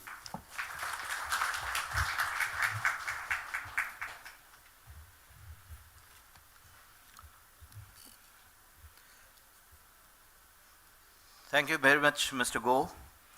In fact, we are right now looking to Indian cricket teams too, to Australia. That's important for all of us, I guess. And there are a lot of good scientists and researchers who are there in some of the good universities in Australia, Monash, Australian National University, University of Sydney. There are some of the top universities there. And your cooperation on AI and R&D in some of the emerging sectors will be very important, I guess, in the Indo-Pacific region, because we 2 countries can really give some brilliant, innovative ideas.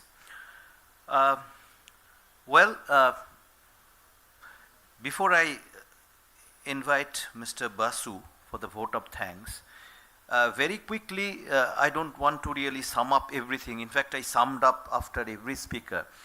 But there is all around, there are hopes for Bengal, as Mr. Amit Mitra just said. there are a lot of possibilities in this Indo-Pacific region for Bengal, and the forward-looking leadership which we have, especially like Mr. Mitro, who is there carrying out these things. And then from Ministry of External Affairs, Ms. Tripathi also has a lot of good wish for this kind of endeavor, and she, as usual, we have that earlier also from Ministry of External Affairs, that we should move ahead. Very encouraging words from Mr. Dr. Probit De, our partner from RIS. And then we have from the Consul Generals many possibilities which are there, especially from some of the leading nations here. We have Japanese Consul General and Deputy Consul General from Australia, the two leading countries in this Indo-Pacific regions. So we, after this session, should have a lot of hopes, not only for this conclave, but the overall Indo-Pacific region and the role which Bengal and the eastern region can play. With this, I invite Mr. Arnab Basu, President Designate and Chairperson IT Committee, BCC, and I, an advisory leader of PricewaterhouseCoopers, to give the vote of thanks.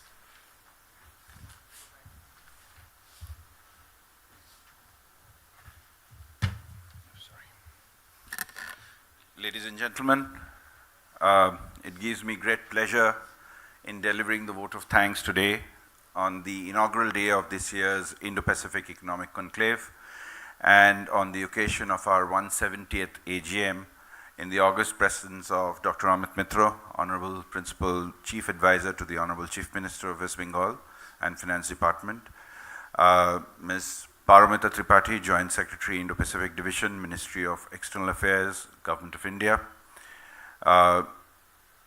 Nagakakawa Koichi-san, Consul General, Consulate General of Japan, Kolkata, Mr. Kevin Go, Deputy Consul General, Australian Consul General, Kolkata, Dr. Probit De, of course, Professor from RIS, our very own Dr. Ajita Bora Chaudhary, Professor Emeritus and Head, Adamas, Department of Economics, and of course, our Chamber President, Mr. Gautam Roy, and of course the dignitaries who are joining us in the subsequent sessions, my fellow members of the Chamber and the distinguished audience.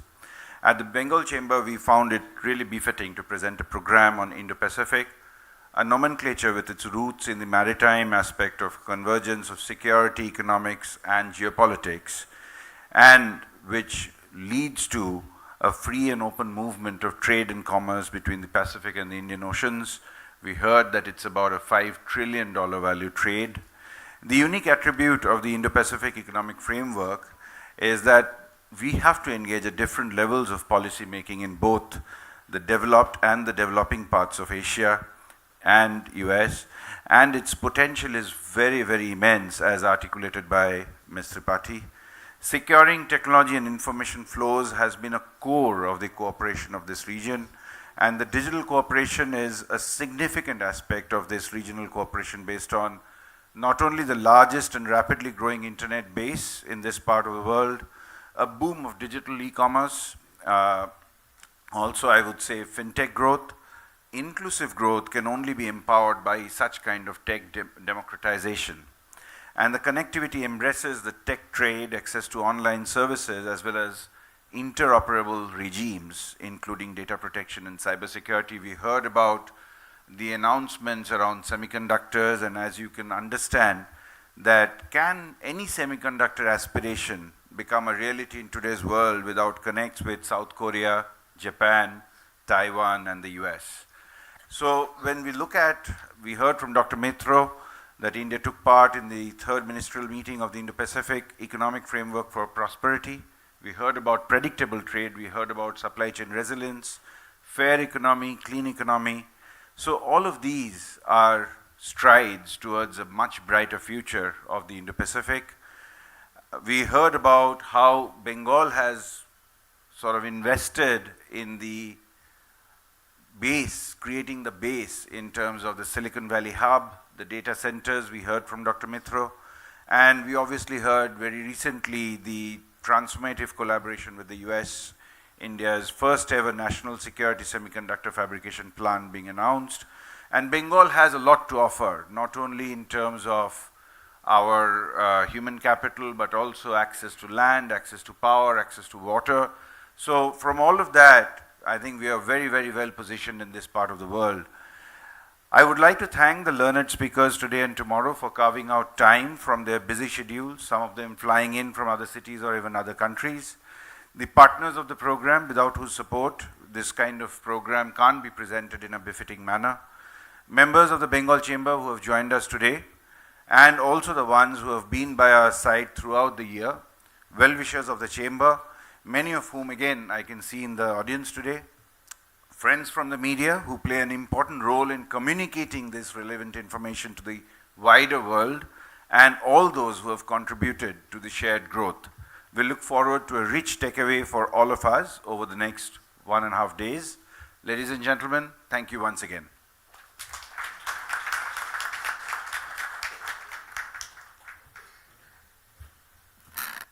Thank you, Arnob.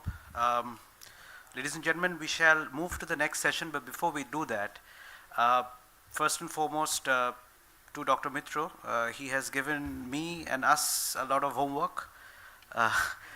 Look at the trade imbalance, see how we can work with our MSMEs, and essentially see how our network with other chambers can actually work, not on paper, but in practice. We'll work on it, and we'll come back to you, sir, on this. Absolutely. As we move forward from this to the other session, I would request the President to express thanks on behalf of all of us in the Bengal Chamber to the speakers on the dais by presenting them with special mementos from our end. Starting with Dr. Amit Mitra.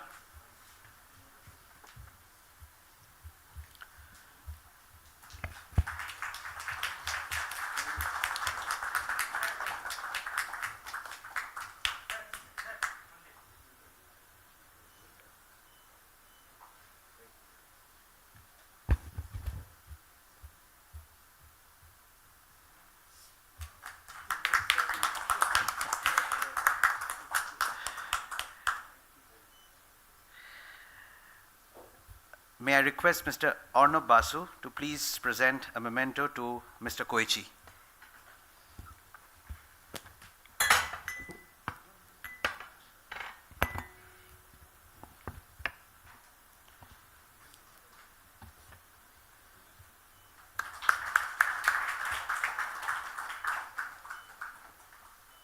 May I request the President to please present a memento to Mr. Kevin Go.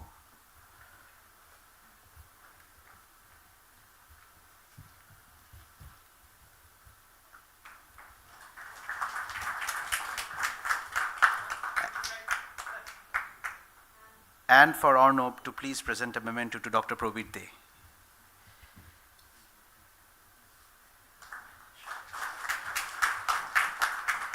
To Ms. Paramita Tripathi, we shall personally visit her at her office in Delhi and hand over the memento and debrief her on the proceedings. With this, we conclude the inaugural session on day 1, and we shall move over to the next plenary session. We'll just take a couple of minutes to switch over to the next one.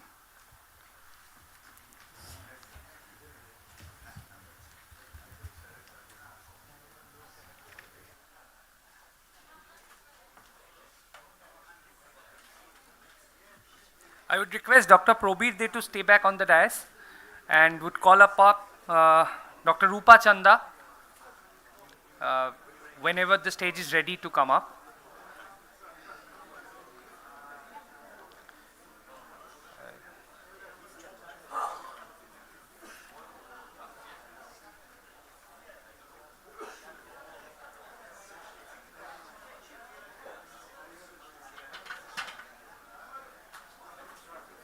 Request colleagues of the in the chamber to usher audiences back in, as we'll start the next session straight away.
Director, Trade, Investment and Innovation Division, UNISCAP, Bangkok.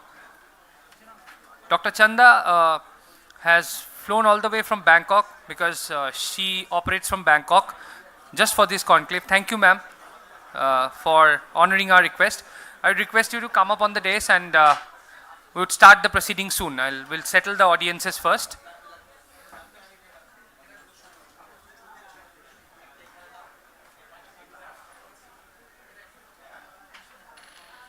Would need a bit of help from colleagues to get the audiences back in the room.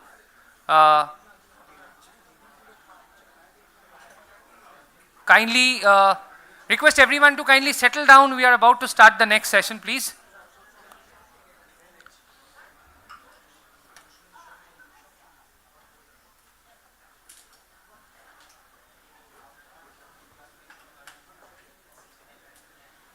Somoda, Somoda.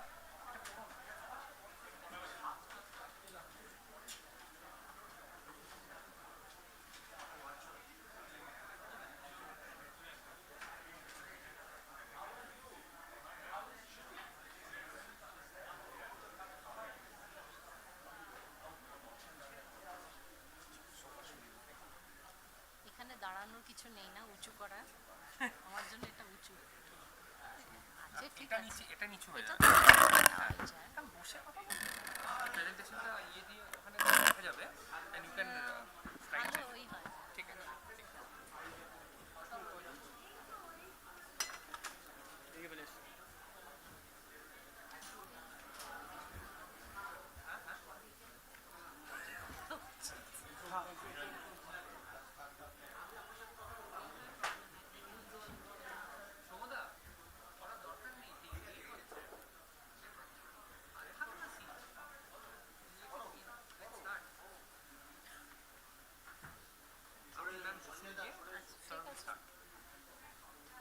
Dr. De.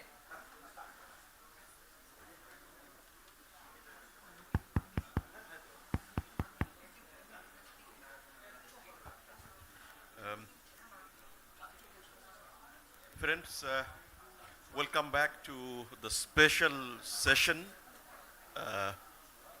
on the subject of the conclave. This special session we have with us Dr. Rupa Chando, my apology. To introduce Dr. Chandra, she is heading Trade, Investment and Innovation Division in SCAP in Bangkok. Before joining SCAP in Bangkok, she was teaching at IIM Bangalore, the professor of economics. But more importantly, I know her as a great scholar. And just to add one personal information that I have, she did her PhD under none other than Professor Jagdish Bhagwati, right? And the first PhD scholar of Professor Bhagwati is also from Calcutta, Kolkata. And she is also my teacher at the Calcutta University Economics Department, Professor Ashim Dasgupta. So we have today you and also my teacher here, Professor Dasgupta, who was earlier the finance minister of West Bengal government. Well, the session is for 20 minutes. We have Dr. Chanda to talk about trade investment, digitalization, on trade facilitation for 10 to 15 minutes, and if time permits, we will have some Q&A. So with that introduction, I invite you take the floor, and she has a presentation. Thank you. Thank you, Praveer, and thanks to BCCI for this opportunity to present.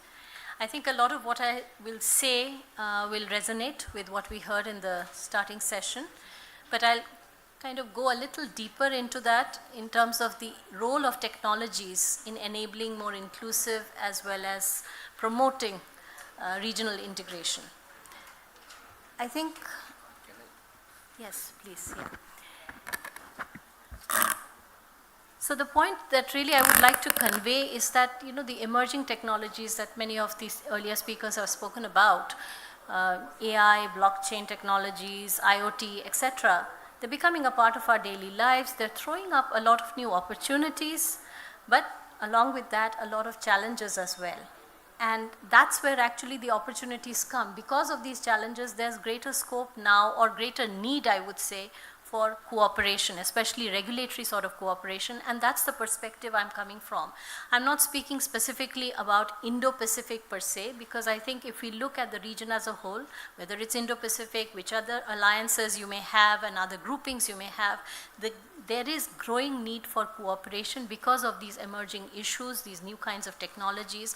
They throw up a lot of opportunities for trade and regional integration, but they mean that there is also possibility for a sort of chaotic growth if there isn't enough cooperation.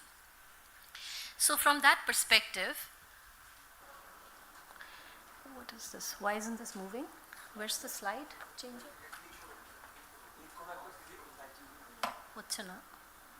Okay, ekta korte hobe. Thik hai. Okay, so let me just briefly talk about the role of emerging technologies in sustainable regional integration. And here I'll talk of things like blockchain, AI, 5G, IoT, fintech, cybersecurity, many of these things that have been discussed already in the first panel. What's important to recognize is one, of course, what sorts of opportunities are emerging as a result, especially for players such as MSMEs, that was also referred to in terms of integration into regional or global value chains.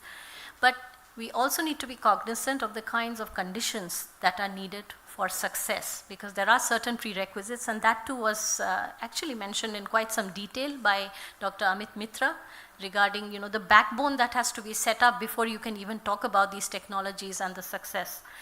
So these regulatory foundations, the infrastructural foundations, etc. So let me just briefly allude to some of the ways in which these technologies are supporting regional integration, just some examples. So for instance, blockchain and AI, they're already transforming trade facilitation and creating scope for regulatory harmonization. An example is the ASEAN GETS, which is the Global E-Trade Service Platform.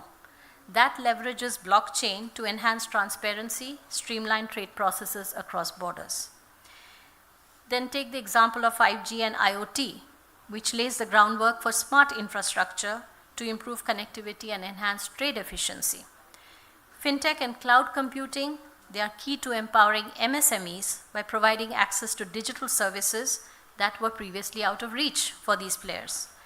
And then there's the critical role of cybersecurity and data protection to ensure secure and trusted exchange of information across borders. That has a tremendous role to play when we talk of digitalization of trade. That is not digital trade, I'm talking of digital trade facilitation, that is paperless trade. So in short, these technologies are giving us tremendous opportunities, but we need to recognize, as I said, there are certain preconditions for success. And what are these? The essential conditions, first and foremost, infrastructure. That was talked about. High-speed broadband, 5G networks, these are foundational elements. Without this, you won't really be able to leverage any technologies.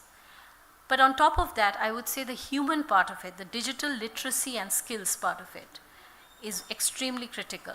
Why am I referring to all this? Because we are talking about the Indo-Pacific and so on. But any region, whatever success you want in any region has to still have its own prerequisites. And these are also, again, avenues for cooperation. Because if you want to promote technologies and their role in trade, you have to work on the infrastructure part, which was mentioned, for instance. But you also have to work on the softer elements like digital skilling, literacy, etc. That was alluded to as well. So this is where capacity building initiatives can come into play, and again, a tremendous scope actually for capacity building related collaboration, cooperation, some of which was mentioned through these kind of skilling and training initiatives. And another very important area, which is the enabling regulatory environment. So to ensure that these emerging technologies support the integration of the digital economy, we have to have strong regulatory foundations. And one of the things that you observe across the region, especially in Asia Pacific, you'll find this tremendous amount of regulatory heterogeneity in these areas. Some countries are not even there. Some are just putting in place certain regulations. Some are far advanced. So that kind of heterogeneity also comes with its own challenges when you're trying to build an alliance and you've got 14 countries trying to cooperate on digital technologies.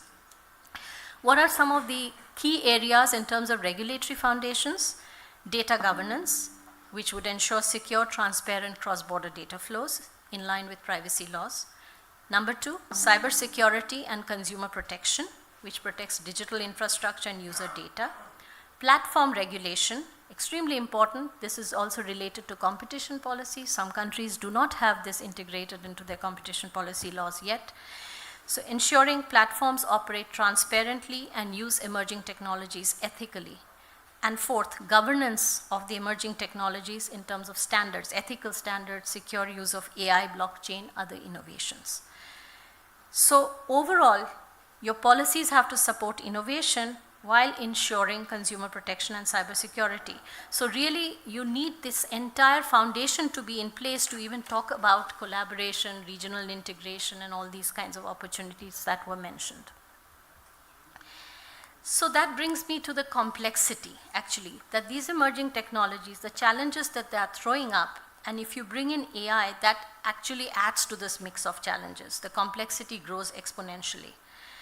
Digital governance involves managing critical areas such as digital trade barriers, IPRs, data protection, digital taxation.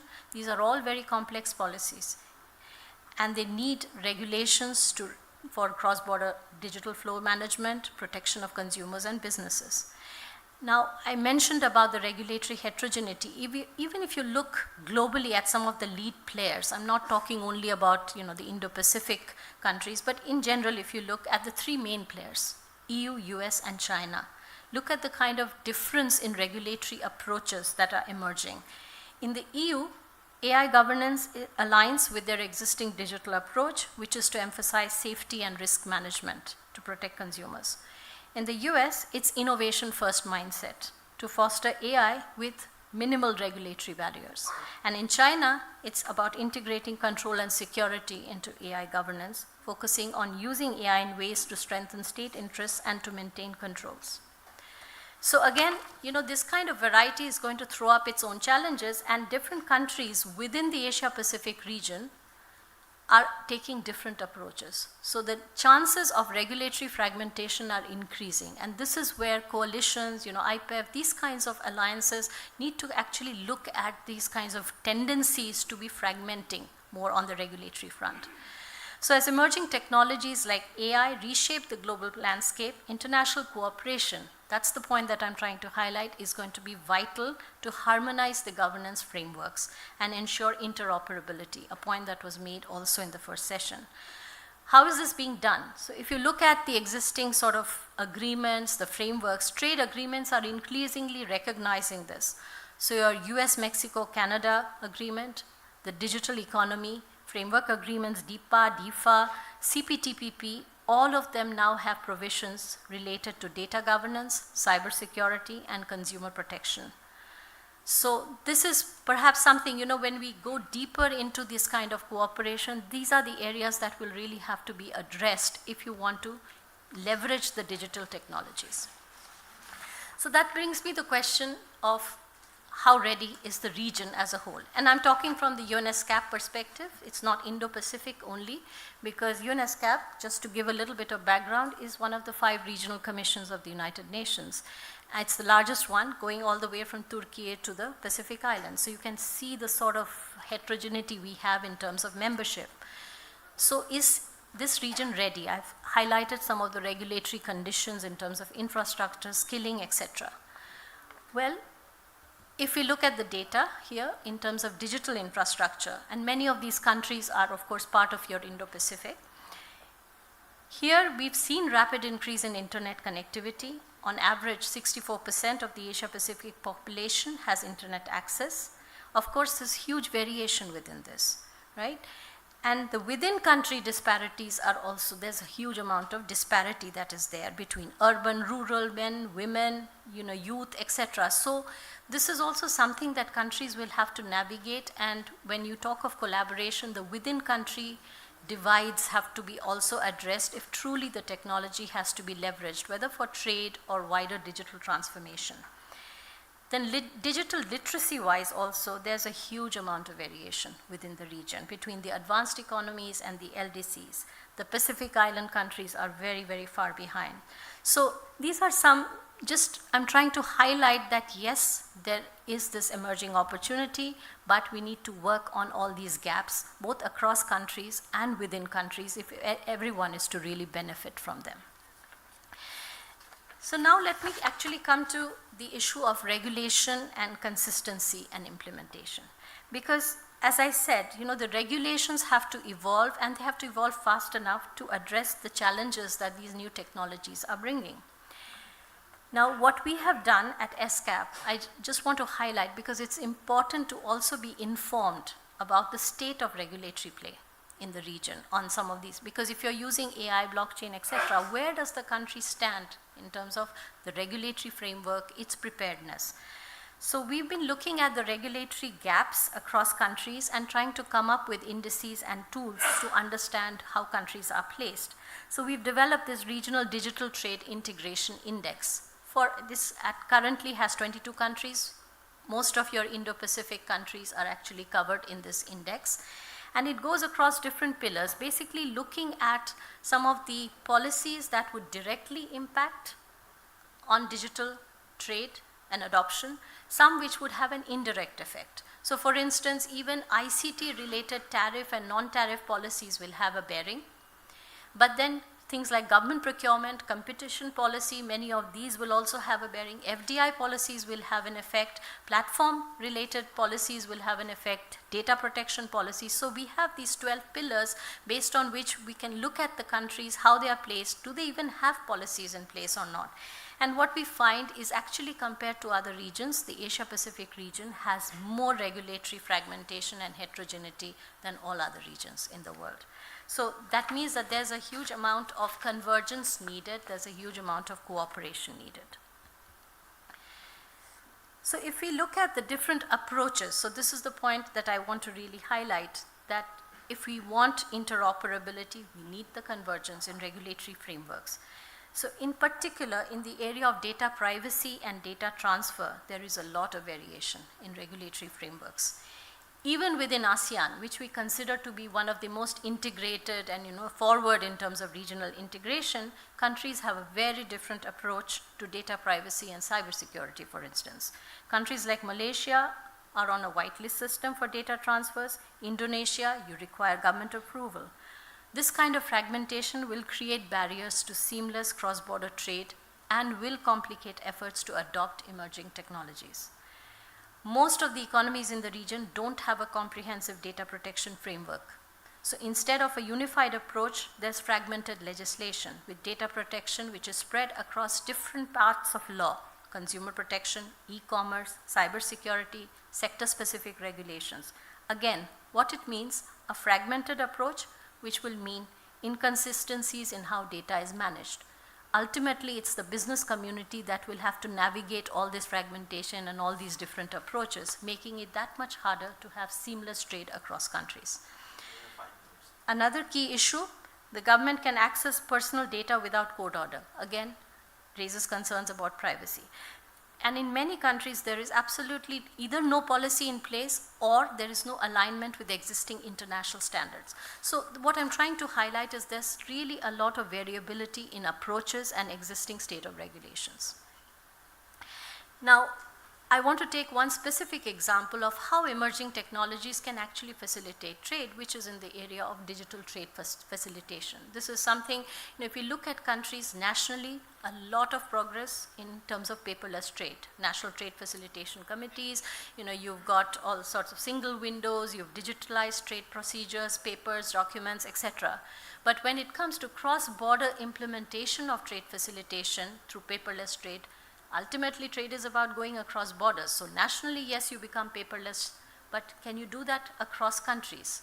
That is something where we find the effective implementation rates to be very low. But there's a lot of opportunity to use blockchain and other new technologies to actually bring this into effect.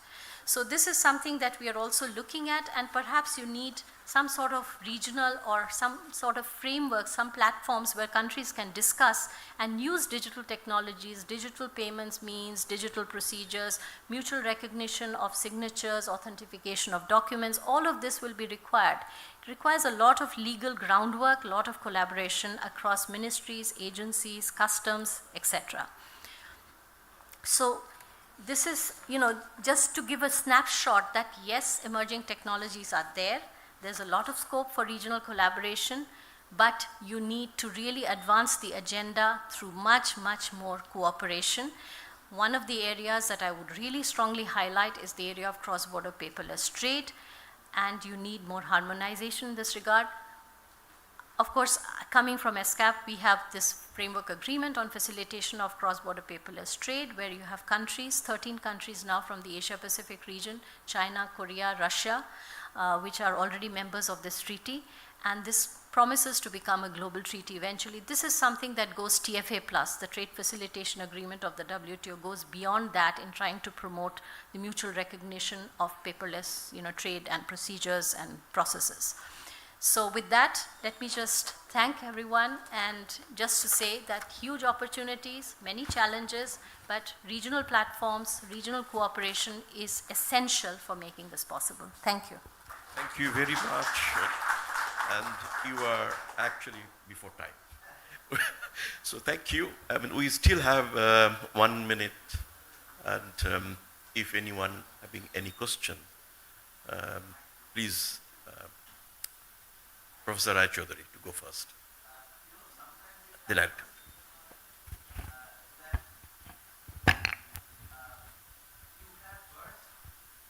You have first some of these developments taking place, like paperless trade, seamless movement, digital infrastructure installed. And sometimes, supply chain develops among different, like ASEAN, they didn't develop those things first, they developed the supply chain first. So it's a mutually reinforcing thing. So what do you think will happen? I mean, which one will drive the other one? We have seen previously, it's not the digital infrastructure which drove the supply chain. It developed, and it developed into inclusive and growth. Both happened. To you, sir, the next question.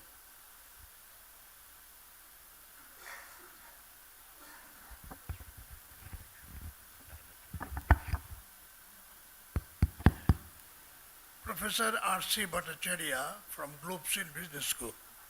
Now, up till now, only from Madam's one, I just saw one point, AI governance, safety, ethics, and risk management. So I think, Madam, that you have mentioned the word of ethics. How do you manage that here in this whole system? Like it's a very critical, big problem, isn't it? When it's cyber fraud, you can look at technologically, but how do you do it in other ways if people are unethical? How do you manage that? Okay, I think, last questions, please. Thanks for that presentation.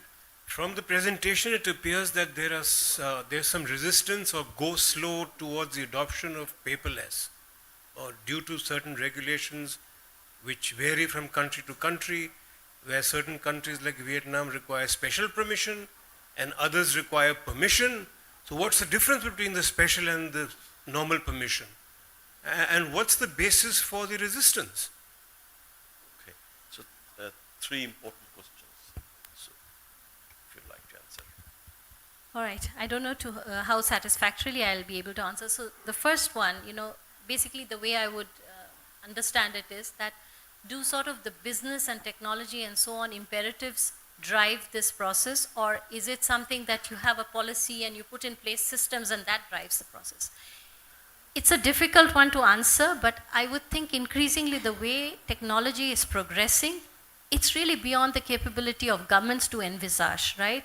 So they'll always be kind of lagging. So I have a feeling that increasingly it's the technology driving and the business advocacy and imperatives which will end up driving the need for pushing the policies. That's actually kind of what's happening with e-commerce and all. One couldn't have foreseen what all are needed. Now with AI, we are always a little bit behind the curve in that sense.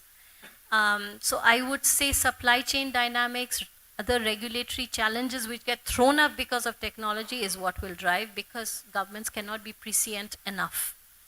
And this is why I think more and more we are realizing, whether it's in trade or sustainability, any of these dialogues, actually the role of the private sector is becoming that much more important, and having a seat at the table in multilateral, regional, whatever forums is extremely important. So I don't know if I've successfully answered your question. That's a very difficult one, AI governance and ethics, because to me, at the end of, again, I don't think we even understand the range of challenges on the ethical or societal front that technology is going to throw up. We're only at the tip of the iceberg, I have a feeling. But I would say that whatever regulations you put in place, at the end of the day, the enforcement and the penalties, that's what's important. If people do not have a trust that it's going to be effectively implemented and there's going to be a penalty or safeguard or something, it's not going to work. So ultimately, I have a feeling I would put a lot of the onus on the legal process and implementation part of it. Okay, whatever be the framework, it is toothless if it has no enforcement. Okay, that's how I would answer, because I am not a technology expert to know where AI and ethics and replacing a whole human being and what sort of things will come up. But yeah, on the why paperless law, I will just answer it that way rather than getting into specifics of countries and permissions, etc. I think that there is a lot of vested interest. So there are two parts to it. One is that, when you do something nationally, okay, fine, you go ahead with it. Once you have to enter into a negotiation of, authenticating a signature, putting in place recognition, etc., in anything relating to mutual recognition, it becomes difficult. So that's one stumbling block procedurally, but I think in trade and logistics, there's such a range of stakeholders, and removing some of these things cross-border will also create challenges for those players in the system. So I think there are those sorts of vested interests, and it comes to microeconomic sort of cartelization and many others such things, whether it's freight forwarders, shipping lines, all through the chain. I don't think it's going to be as seamless. You'll have to break some of those monopolies or relationships. That's my honest view. But Prabir knows more about trade facilitation than me. Thank you very much, Dr. Chand. One of your slides also talked about enhancing interoperability, for which we need collaboration, cooperation among Indo-Pacific countries. So thank you very much for coming all the way to Bangkok. And our colleague is also here. She will be speaking tomorrow, UNESCAP office in Delhi. So UNESCAP presented a very strong team. Thank you and coming here, and please put a round of applause for Dr. Chanda, and thank you. We'll close the session. Just a second. Ma'am has come all the way from Bangkok, so we can't let her go like that. So there's a very pleasant task to perform. If you could kindly hand over a token of our appreciation to Dr. Rupa Chanda. Dr. De, please. Dr. De has been with us.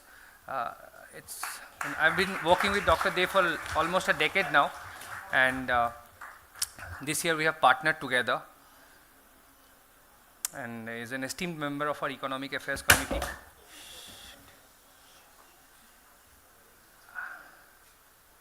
Ma'am, we have contingency planning, no worries. We'll get it sorted.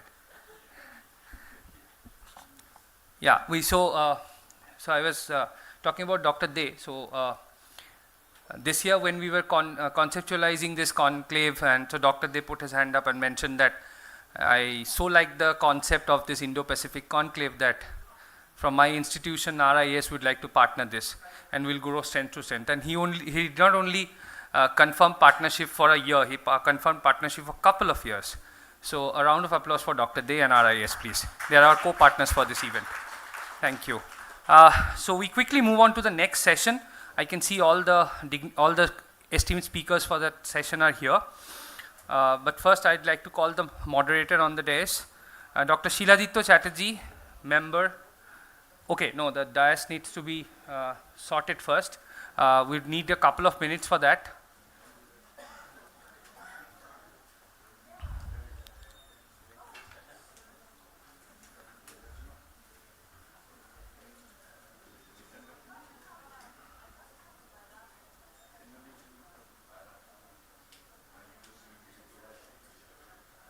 Ayumi. We'll call Devjit. Devjit.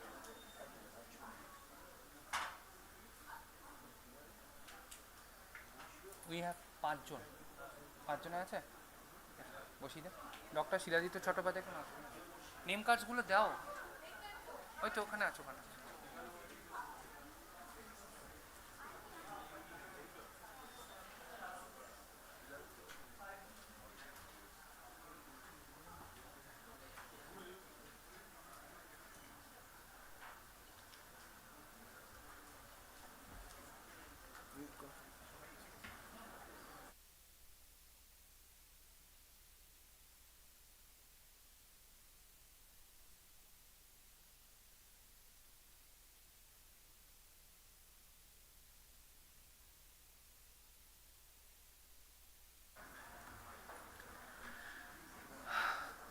Yeah, so Dr. Shiladitya Chatterjee is an esteemed member of our Economic Affairs National Committee of BCCNI, who is actually organizing this conclave, the Economic Affairs Committee of the Chamber, and he was a former ADB and advisor for Center for Sustainable Development Goals of Government of Assam. Next, I'd like to request Dr. Pralok Gupta, Associate Professor, Center for WTO Studies, IIFT, New Delhi. Dr. Gupta has come from New Delhi.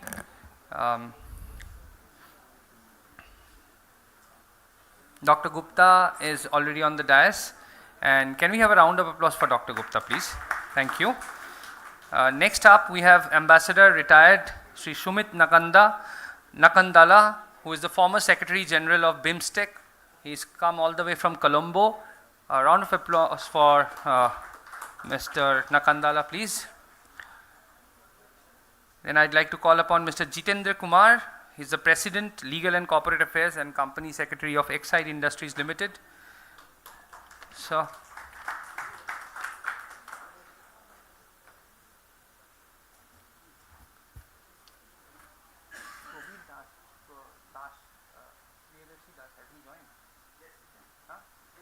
I'll announce him. Okay. Mr. Obhijit Banerjee, Managing Director, Linde India Limited, and also Vice President of the Bengal Chamber of Commerce and Industry.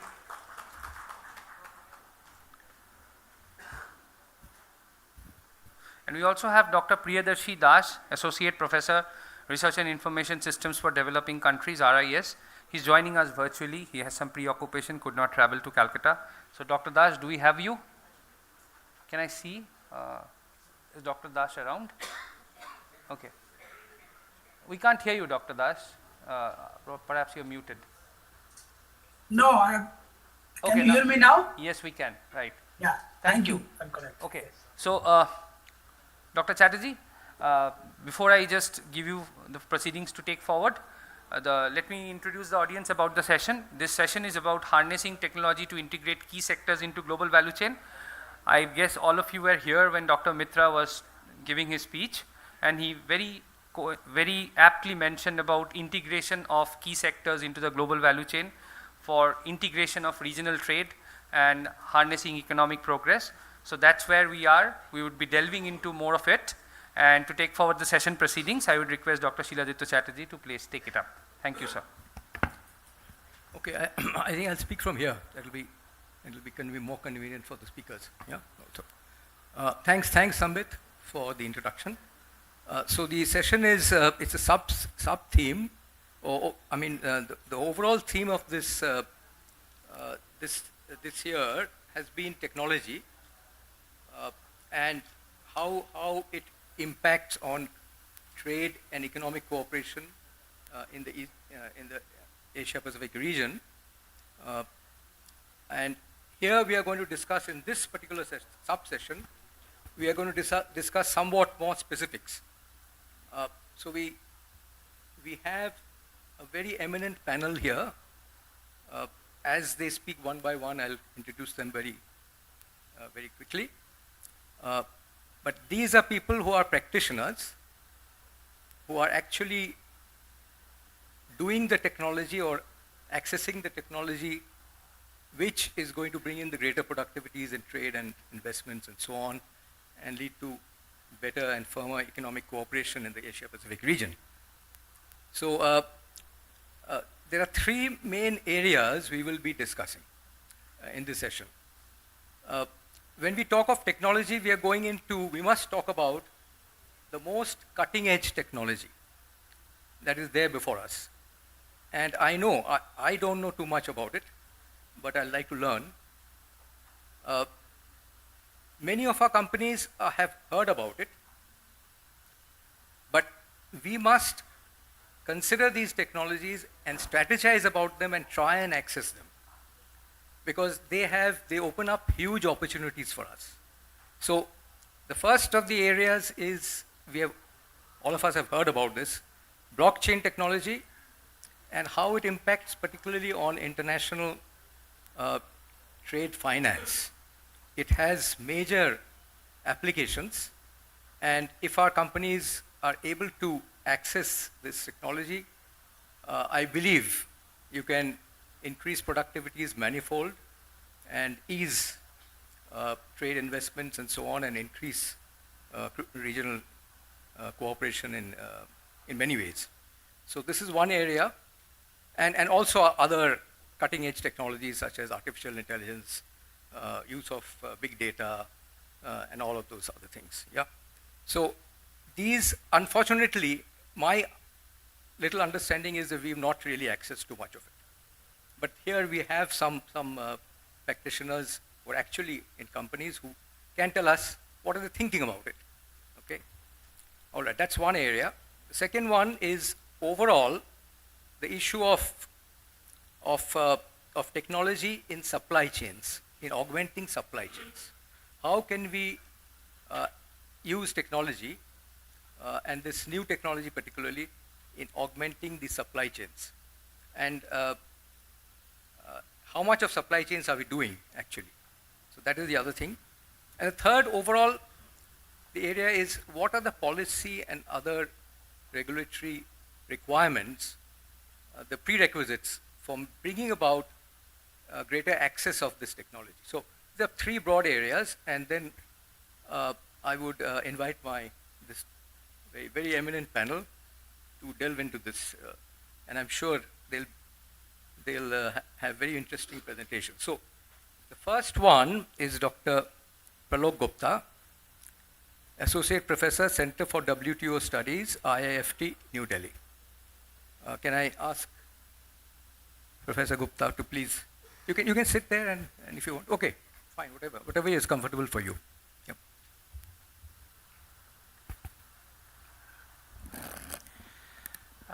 Thank you, Chair, for giving me this opportunity, and thank you BCCI also for organizing this very important, very timely event, as well as inviting us for speaking during this conclave. So I will speak with my hat of trade negotiator for the government of India. I have been negotiating the trade agreements with a lot of countries, UK, EU, Australia. Mr. Kevin Go was mentioning about the agreement with the Australia ACTA. So I was a trade negotiator for the ACTA agreement, and also now for the comprehensive SECA agreement also. In fact, last month we were having a negotiating round in Sydney, and many other agreements. So I will more focus on the trade agreement and the two pillars, the last two pillars that the Chair was mentioning, the building resilient supply chains as well as the trade policy aspect in that reference. So before starting the intervention, I would like to mention two important facts from the perspective of trade policy resilience as well as the trade policies. One from India's perspective and other from the global perspective. So first, from that global perspective, there is a significant change the way we think about global value chain in the post-COVID era. And what is that change? Before COVID, companies were more and more focusing on just-in-time trade. So the mantra, and it was coined, it was coming from Japan, the just-in-time trade, that the inventory should be available just to finish the task, and there should be zero inventory or very less inventory kind of policy to save the cost. Now there is a sea change in the attitude, and that is Now the policy is just in case inventory. So you should be ready to have inventory just in case whenever it is needed. Now that means you have to have a plan to think of that what could be the possible scenarios, what could be the possible situation when you require inventory. Now in order to see this thing, you require a visibility of end-to-end global supply chains. And that visibility can come from the use of technology. So technology is very important from that perspective to see the end-to-end visibility of supply chains, that what is happening at each stage. Then you can have this thing. The second important issue is from the India's perspective, that the participation of Indian firms in the global value chain is very less as compared to the other countries, many other countries in the Indo-Pacific as well as globally. And more so in the goods. In the manufacturing sector, in the goods sector, our participation is very less. In services, I would say still we have significantly, I would say relatively higher participation because of our expertise in the information technology and IT enabled services. But still, many other services still we are lacking. So now, in that perspective, let me focus on the trade agreement perspective, that what trade agreements offer for increasing the participation and what government of India is doing from the policy perspective. So one is that from the India's perspective, there is a WTO trade facilitation agreement. There are certain provisions which can help us integrating in the trade global value chains. Now, why and how these provisions can help? Because an important element to integrate in the global value chain is, one is your, particularly from the goods perspective, like the tariffs on the raw materials. If tariffs are high, obviously you are not going to import the raw material. And second is the how easily you can export and import. So this part, how easily you can import, here the role is of technology. On the first part, like your tariffs, these are the policy decisions based on different considerations, like sometimes revenue considerations, sometimes many other considerations, or bilateral relation with the country. So depending upon the policy consideration. So their technology may not play a significant role. But the how easily you can export and import, their technology has an important role. So India has recently signed this Indo-Pacific economic framework, the third plan on the global value supply chain, resilient supply chain, and this came into existence in February this year. So there are a lot of provisions with respect to supply chain. For example, like paperless trade or electronic invoicing, electronic payments. Now these can significantly help in enhancing the trade or cross-border facilitation of exports and imports. Now the other example is like pre-approval of trade documents. Now let me give you one example that how it can help in integration in the global value chains and better realization of businesses. And this example belongs to West Bengal, Bangladesh border itself, so not far. Earlier when the trucks are crossing the border, so they used to take 2-3 days because they went to the border, then they wait for the clearance for the documents, then they search for the parking of the trucks, and usually it takes 2-3 days. Now with the use of this pre-arrival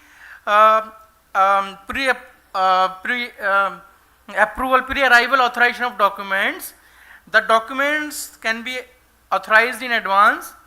The parking lots can also be booked in advance. So now the trucks are coming. The moment they come, the operator sitting in the booth, they know that this so and so truck is coming. It is carrying so and so document and so goods or consignment, and then he or she can check that what is the status of whether it is approved, what kind of, and immediately he opens up the boom barrier and the truck crosses the border. So that thing which earlier was taking 2-3 days, now it is taking hardly half an hour. So it saves a lot of cost and lot of time for the businesses, for the entrepreneurs. So this is the use of technology and the kind of policies that can help build resilient supply chains. But as I said that these are some of the things that are being taken by India. globally also many countries are taking much ahead step. For example, like Australia and Singapore, they have signed a digital economy partnership agreement where the provisions are much more elaborate, much more advanced to develop an ecosystem for use of technology for supply chains. Now, when I am saying that they are much more advanced, they are much more, they are ahead with us, one could argue that then Indian government or India should also go ahead and follow these kind of principles, which are more into like cross-border data flow or seamless data flow or without source code, no provisions, source code, those kind of provisions. But let me caution you here, because what is being adopted in other countries, that need not be taken up here as it is. First, like cross-border data flow. Cross-border data flow, of course, we understand that there is an importance of data flow. Data should go to other country. It is the backbone of any digital economy. But at the same time, we should also understand, first, data is the critical raw material. And I quote one statement from a movie which I like very much, very recent movie. I think it was Call Me Babe, which was released on the Netflix. And the statement was, earlier, and it is Hindi, पहले भगवान दाता था. So that means God was the giver. भगवान दाता था. Now भगवान data है. So that means data is now kind of God, that whatever you can think, you can build from the data. So that means if it is data is so important, we cannot let that go. I mean, just without any condition. And when I say any condition, I don't want to say that there should be undue restrictions, but at the same time there should be legitimate condition restriction on data flow. Then second, cyber security issue which were Sorry to interrupt, but can you please summarize quickly? 2 minutes? Yeah. Okay. So cyber security issue which were mentioned by Professor Upachanda also, and very important issue is about the spamming, because these spam mails has the they can affect the businesses very badly. And again, I give you one example from my own experience. When I was in Italy for quite some time, I did not receive a single spam phone call or spam message on my phone. But each day here you receive a number of SMS, phone call, and obviously they can affect each day we hear that some person as an individual they got affected, businesses also suffer loss. So there is a tendency to misuse the technology also. So with these words, let me conclude that use of technology, blockchain, AI, they can help to integrate in the global value chains, building resilient supply chains. But at the same time, with policy framework, unless we have a good policy framework, there is a risk of losing on these things. And Government of India is already taking efforts in this direction, and I am sure later also this will fructify. Thank you so much for your patience sharing. Thank you.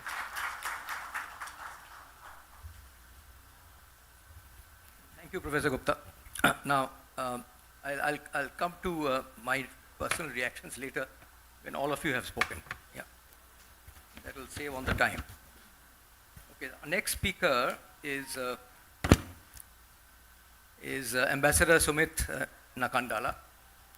He was former Secretary General of BIMSTEC and has a wealth of experience in this area. So, Professor, Ambassador. Thank you. Thank you, Dr. Chatterjee. At the outset, I would like to express my deep gratitude to the BCCI for inviting me. In fact, Kolkata has a very special place in my heart, and West Bengal too. Just to provide you a kind of caveat, when I was a childhood, I was able to read a wonderful book written by Gurudev Rabindranath Tagore. The title of the book was Gora. Now that entire book gave me a deep impression about British Kolkata. When I first came here while working in the Sri Lankan High Commission in New Delhi, I was trying to figure out or project where was this Gora's, I mean, the picture of Kolkata with the trams and other things. So that is why I always like to come to Kolkata, including book shopping. You have wonderful books. Apart from that, I think there is a very strong Sri Lankan presence in Kolkata, that is the Mahabodhi Society in the College Road. So Sri Lanka and Kolkata has a very important role. Now with that, I'll start my presentation. I thought Professor Dr. Chatterjee, I will take two aspects in the whole discussion point. First one is the regional collaboration. I deliberately use regional cooperation and policy framework. Most of these things, I think there is similarity between what Dr. Rupa Chadda has explained. I think we met in Bangkok, and you said many things I wanted, and I'm very happy that she's here. That shows the important work done by the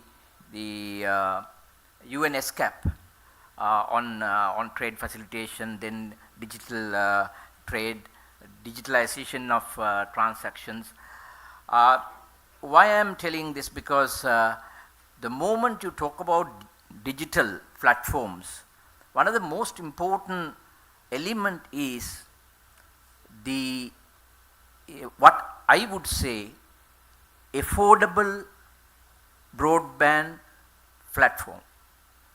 Now, if you compare with the internet charges in the region, Sri Lanka has the highest, because there is a tax on tax on tax. There is a VAT, there is another tax. So it is very difficult for the people to access the affordable internet. That is very important. Today morning also we talked about submarine cables. Now, if you take the map of Indo-Pacific, I would say Indian Ocean or Bay of Bengal, the connectivity through submarine optical fiber cables are the backbone. Now, we don't have a regional or international treaty which will govern certain norms of the maintenance. At the moment what we have is it's a multinational collective of multinational corporations maintaining SIMA V 1, 2, 3, 4 and 5 and Bay of Bengal gateway network. So that is very important. One of the things UNSCAP can do is to come up with intergovernmental legal framework. It can become UN treaty much later, but I think that is very important. So number one is the digital connectivity across the Indo-Pacific. Then how do we govern the most important connectivity platform, that is the submarine optical fiber facility. Apart from that, years ago, UNSCAP started Asia Pacific Information Superhighway. I really do not know the current status of the APIS, but APIS has 4 pillars basically: connectivity, internet traffic and network management, e-resilience and broadband for all. I think these are very, very important aspects in integrating trade, and Dr. Rupa also spoke about WTO Trade Facilitation Agreement plus. In fact, in the BIMSTEC as well, we were discussing the possibility of going for trade facilitation agreement, because Bhutan is not a member of the WTO. So they are in a kind of a disadvantaged position vis-a-vis other members in the WTO. In case of regional collaboration, I feel there are 2 ways to approach. One is the bilateral, actually 3, bilateral policy integration is very important. The other way is the plurilateral or regional. Now, in this region, we have SARC. One can say that SARC is dead, but there is BIMSTEC, there is Indian Ocean Rim Association. In the morning also, they talked about Indian Ocean Rim Association. Then most importantly, a secretariat-driven intergovernmental organization is the UNSCAP. The other thing is, nobody talked about the role of ADB. I think there is a definite role for Asian Development Bank. Of course, it is a bank, a lending agency, but in terms of promoting regional cooperation and integration, ADB has been continuously focusing and funding number of activities. Some of these things we need to see from that light. Now, there is no point in talking or discussing if you don't have a pragmatic, sustainable policy framework. I think the policy framework should come at the national level and the regional level. At least we should try to achieve that. National level, then it should have a linkage with the regional level. One of the possible things to achieve, I think the Bay of Bengal is a very important part of the Indo-Pacific. So BIMSTEC can be a possible launching pad as an experiment, policy integration. Then we can go to the larger levels of integration. The technology integration is not a free rider. I think technology integration has its own cost. We need to, that is why I am trying to focus on the regional aspect rather than the bilateral approach. So the other important aspect is, I think I have basically covered regional cooperation and policy framework, policy cooperation and integration at that level. This needs to be understood as part of promoting human civilization as well. I'm coming to the. I think there was a question previously about ethics and risks involved. I think if we need to focus from the civilizational aspect as well, because it is the imagination of human mind which has provided the technological advancement. That is why many people are little afraid about the future role of artificial intelligence. Because when you talk about artificial intelligence, you are simply taking away the human factor. So that is something that we need to be more careful. But any human development from now on, I think it is technology driven, but supported by civilizational processes, at least in this part of the world, because Asia Pacific and Indo-Pacific or Indian Ocean is very rich. We have a very rich civilizational underpinnings. That is where I think our future lies, and I think it is my firm belief that regional cooperation and integration in at least in the Bay of Bengal and Asia Pacific can succeed. To that end, I think the Asian Development Bank as well as the UNSCAP has done tremendous work and provided number of platforms to promote and train human resources. I mean, especially the paperless trade and other things, and Asian Highway Project, Trans-Asian Railway Network, and these are the things that we nobody is aware about deeply. And finally, I think technology should be a tool in development rather than human beings are becoming tool of technology. Thank you very much.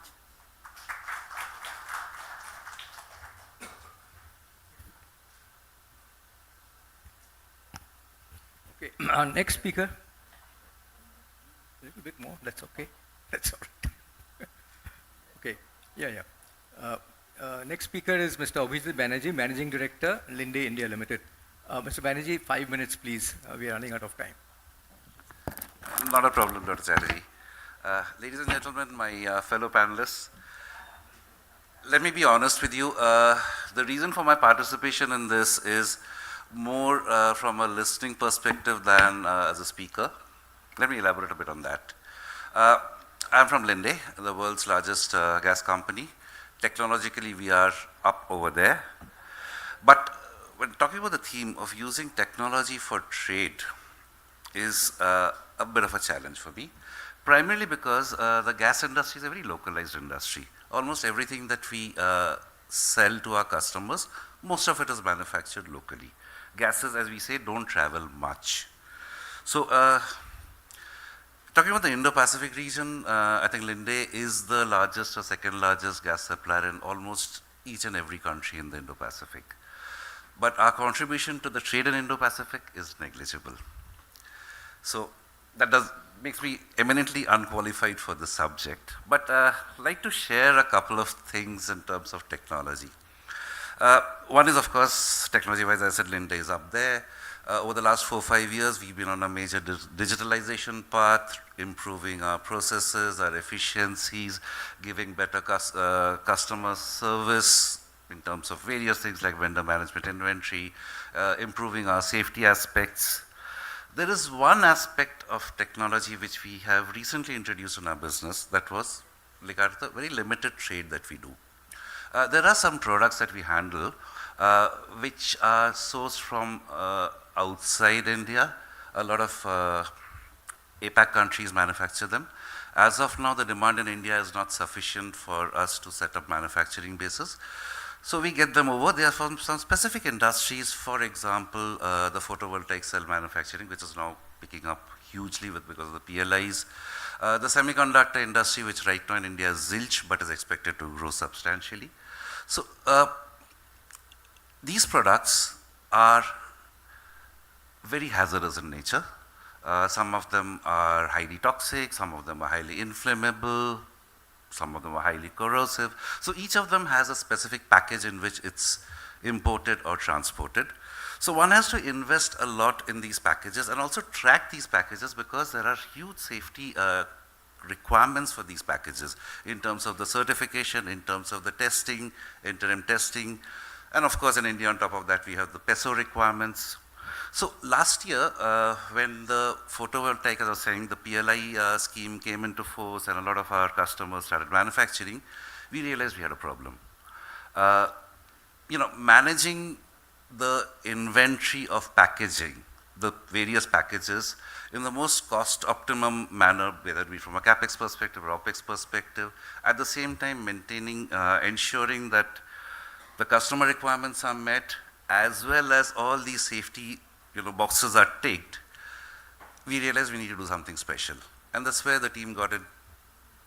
They huddled together, created an algorithm, used Power BI, and came out with a lovely digitalization project which tracks each and every package that is assigned to us, whether it's at the manufacturer's works, whether it's at the customer, whether it's at the port. Every one of them is packaged, every one of them is tagged with its safety documents, all the necessary documents for shipping, safety, everything. So from my perspective, as I said, that's, let's say, our introductory, steps into using technology for trade. That's it from my side. Thanks.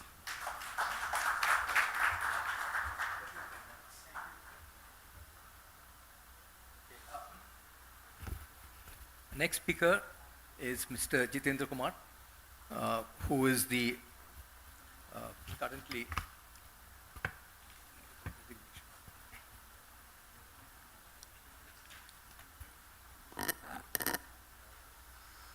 He is the President, Legal and Corporate Affairs and Company Secretary of Exide Industries Limited.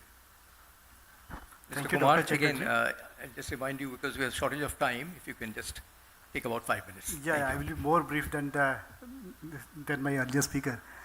And as you see my designation, probably I'm also not a technology person.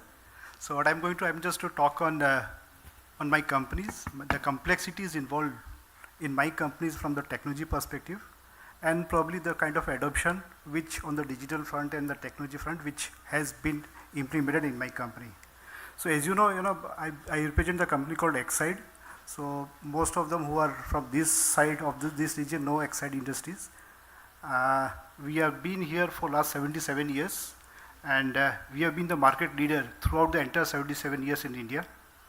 And we are the largest manufacturer of lead acid batteries, which is used in for automotive as well as industrial applications.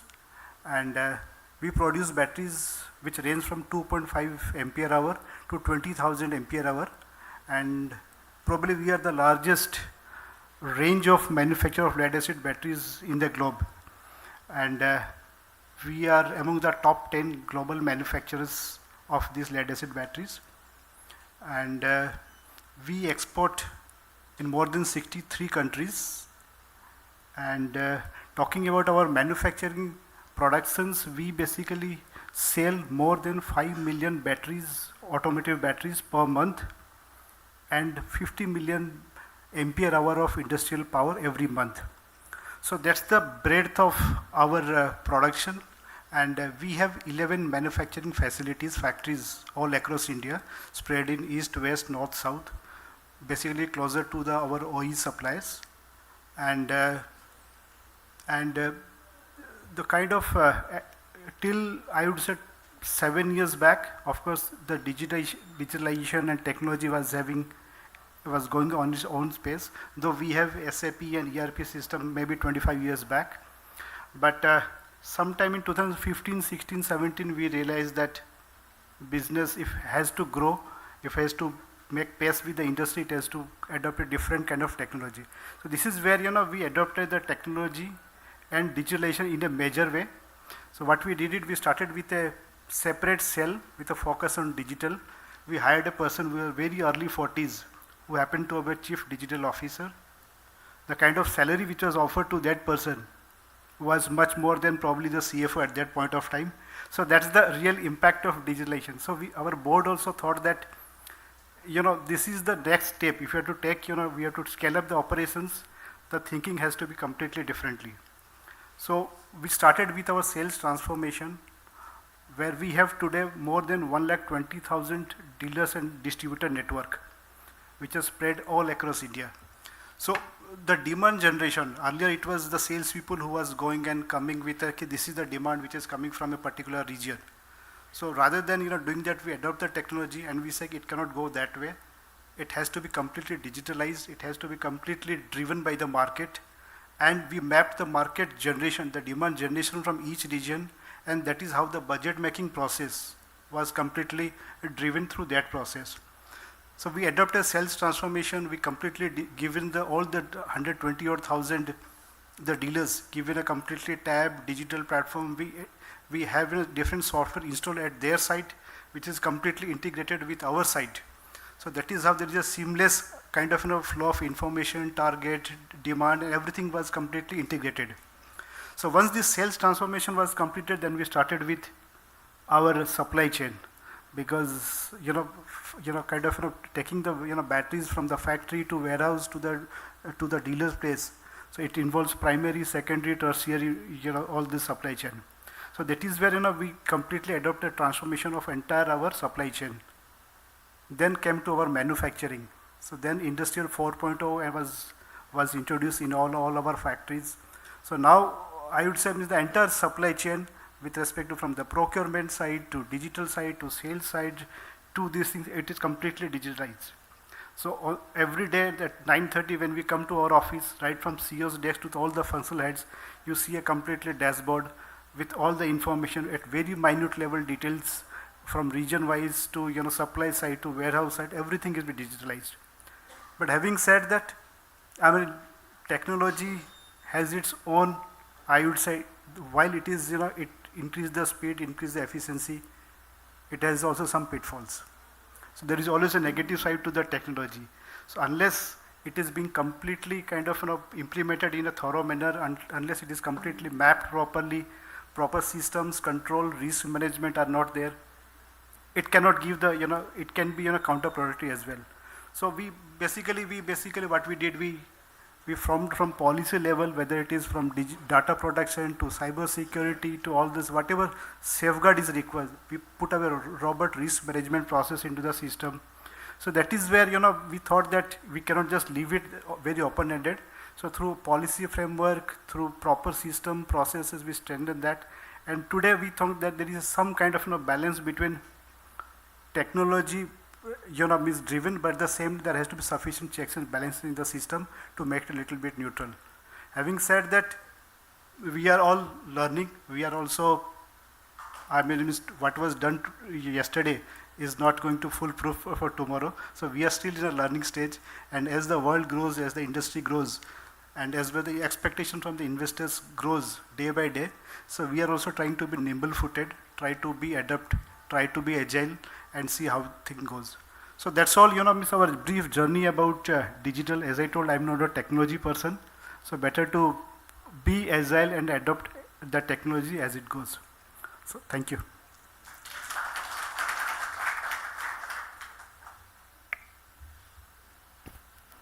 Okay, our last speaker on the panel is Dr. Priyadarshi Das, and I had requested Mr. Das, I'd given him a kind of a challenging assignment in our pre-discussions for this forum to speak a little bit about this cutting-edge technology. So he sort of accepted the challenge. We know very little about it, all of us. Okay, so he may know a little bit more. So please enlighten us, tell us where we are, what are its prospects, how it can help us, and where is India in this?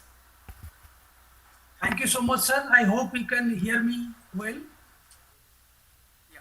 I'll be sharing a couple of slides and run through. I understand that we are running short of time, but let me just quickly go through the slides that I have.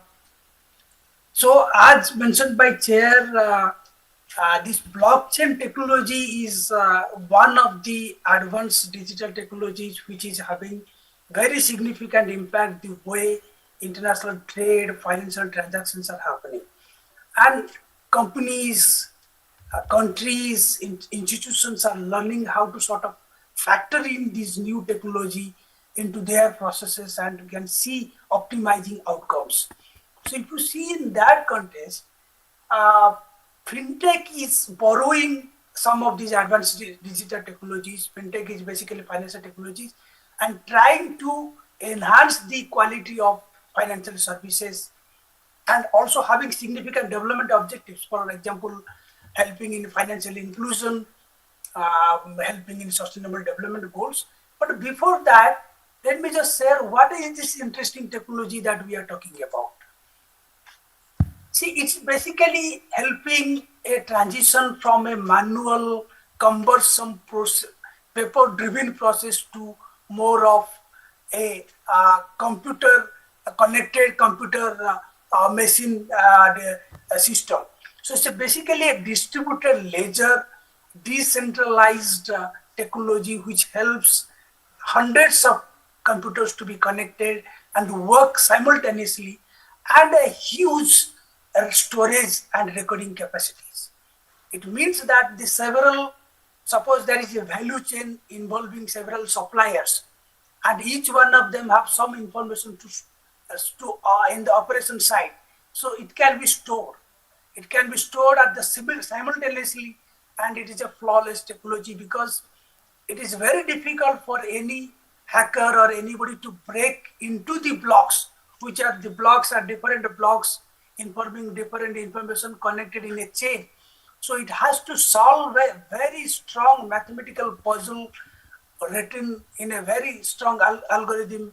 So it's very difficult to break. So far is the understanding is that there is a very robust security framework, and what it does that in terms of the financial transactions, the agreement that the borrower and the lender do, it happens in a seamless way. If you go into any fintech app, you can understand that. So the smart contracts are happening in a very transparent way, much faster, because the ledgers are connected, and they are also the automated legal compliances are also done. And this blockchain technology is helping the third party, eliminating in fact the third party to come into the transaction. So possibly the literature says a cost of reduction is happening and all these. And we are all reading that how the cryptocurrencies are getting into in our lives in a way, and this is the technology which is helping that. So let me go to the specific areas where the blockchain technology applications are quite manifested and increasingly getting accepted by the service providers. One is that just because the technology has this beautiful capacity of storing data, so it is easy for the account aggregators to pass the information, the lending institutions or the firms to process that financial information in a instantaneous way and generate that credit score, which determines the lending capacity and the amount the person or the institution is able to borrow from the market. So peer-to-peer lending. So peer here is the borrower, the lender, like that, and the platforms like the Paytm, PhonePe. These are the platforms, marketplace for the lending. And in fact, today's Economic Times says the taste for the digital platforms to access credit is increasing. As by end of June, there has been 27% growth in digital loans disbursed by digital lenders on a year basis. And if you see in terms of the magnitude, is currently around 37,686 crore. So if you need to sort of cultivate that taste for the digital platform, there is a huge market there, and that will sort of promote the blockchain technologies and the blockchain technologies adopted by the fintech firms to further expand the market. So in terms of the bullet points, better credit score, because credit scores are generated earlier through a server-based credit scoring generation, which can be leaked and hacked by people. And that's what many, if you get a call from the companies, you don't know how did they get your numbers, all these things. So now it is happening in a block chain basis. So there is a blockchain enabled ID, clearing settlement process, digital verification of the identity of the borrower or the lender. Trade finance platforms are also getting streamlined, cross-border platforms, cross-border transactions. Now here I am just showing some trend in terms of what is the trend of fintech applications in the different segments, because fintech involves AI, blockchain, but AI is more of a centralized platform, even though the data is more secure. But in blockchain, you have a distributed ledger, and it's a decentralized system. Anybody can sort of update the information on a real-time basis. If you see this bar, the fintech segments are growing in low-income countries. Look at the green lines. The fintech customers are growing in low-income countries, and youth are preferring the fintech solutions, and it is growing in rural and remote areas. So all these three are very interesting segments of the financial services market, which has not been tapped by the banks and other financial sector entities. That's why there is a market for fintech, which indirectly implies the blockchain and other technology to come.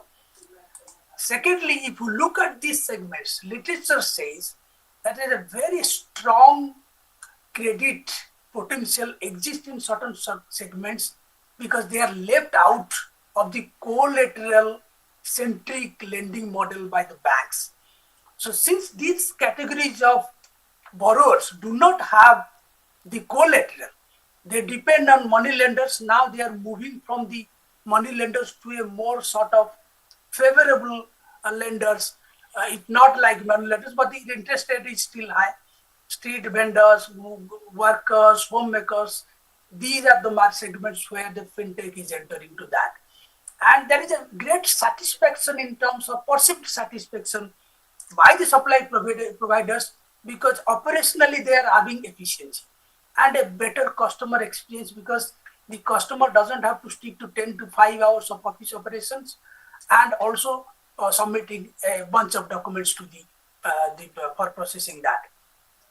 If you think of supply chain, again, this is a bit dated data, somewhere 2-3 years back. I got it from some source, but this tells the trend that if you see in terms of what type of transactions happening or what sort of supply chain finance is needed, where fintech applications are going, discounting, pre-shipment finance, factoring and variation, all these Dr. things. Das, sorry, can you just wind up? One more please? slide, Maybe. sir. One Yeah, more okay, slide. okay, thank you. So these are the areas where you see fintechs are increasingly getting into the supply chain finance, which we are talking about in this session. And there is a big policy push to the blockchain based technological applications and the fintech sector in the financial sector. Just because at the macro level or at the multilateral level, the fintechs are getting increasing to the SDG goals. So, as I said, that financial inclusion, which has been a topmost priority for the developing countries, were happening in a conventional way. Now that the digital layer is helping the government to ensure that it can be fast-tracked, and which is happening. And that's why the national level financial inclusion goals, and if you sort of integrate that into SDG, it is giving a big policy push for the countries to leverage the digital technologies. And what has happened in India in the last few years, that is also quite interesting, that if you see the policy evolution from 2014 onwards, if you see in a way, there has been gradual evolution in terms of recognizing different components of the digital technology applications in the financial services sector, from account aggregators to peer-to-peer lending, then having a policy on digital lending. Now we are talking about self-regulatory organizations for fintech industry, and that we all know that since there are numerous fintech solutions, the Reserve Bank of India is trying to sort of validate, mature, and test those technologies through sandbox model. So altogether, a favorable policy environment in India and other Indo-Pacific countries. In fact, ADB has a lot of publications on fintech and MSME sector lending. So altogether, you get a sense that fintech has a large market. Just because fintech has a large application in financial services sector, blockchain applications are also going to be sort of demanded. But in the last sentence would be, just because the blockchain technology is being perceived as a better sort of platform for dealing with the financial transactions, both fintech, blockchain, and all these cryptocurrencies are evolving. So we cannot guarantee that blockchain ensures that is the only best way of providing financial services. So that's a caveat that we need to keep in mind. Thank you so much for the opportunity. Thank you, Dr. Das. That was very interesting. Okay, now I think we're running out of time, so what I'll do is very quickly look at some of the things that all of us, very distinguished panel has spoken about, and some of the things that came out, very interesting things. One is, I think there's a general recognition that that technology is going to be very useful in the context of Indian companies, as well as in encouraging greater economic cooperation between countries. So that recognition is there, although as we learned that India is not really, has not accessed as much as it should have as much as Asia Pacific has. So there's a long way to go. Now there are very many issues why this hasn't happened. One of it is cost. As Mr. Kumar explained, it's a very costly technology. So Indian companies may not be able to afford it. The other thing could be capacities. We don't have the skills as yet. Haven't developed the skills. So that could be another problem. Professor Nakandala raised a number of very important issues, particularly the question of agreements. the fact that we need to have perhaps multilateral kind of agreements. And he mentioned, thank you for mentioning this, ADB. That's my organization where I've worked 20 years, should play a bigger role in this, and has been playing a very big role in regional cooperation, and I think should play a much bigger role in our deliberations here. And I would request, of course, that we keep up. We have been trying to get ADB on here. We've got ESCAP here. ESCAP has, thank you, Ms. Chanda and Mikiko for coming.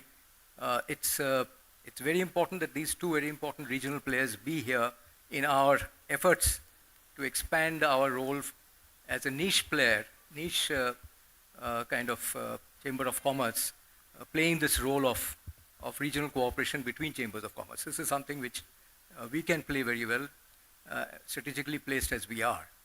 So thank you for mentioning that. One thing we did not mention and did not speak about, which maybe you can, one of you can kind of comment on, particularly Mr. Banerjee, maybe. You're working on this gas area. What about the green aspect? What kind of effort are you making to see that the technology is green rather than polluting and so on?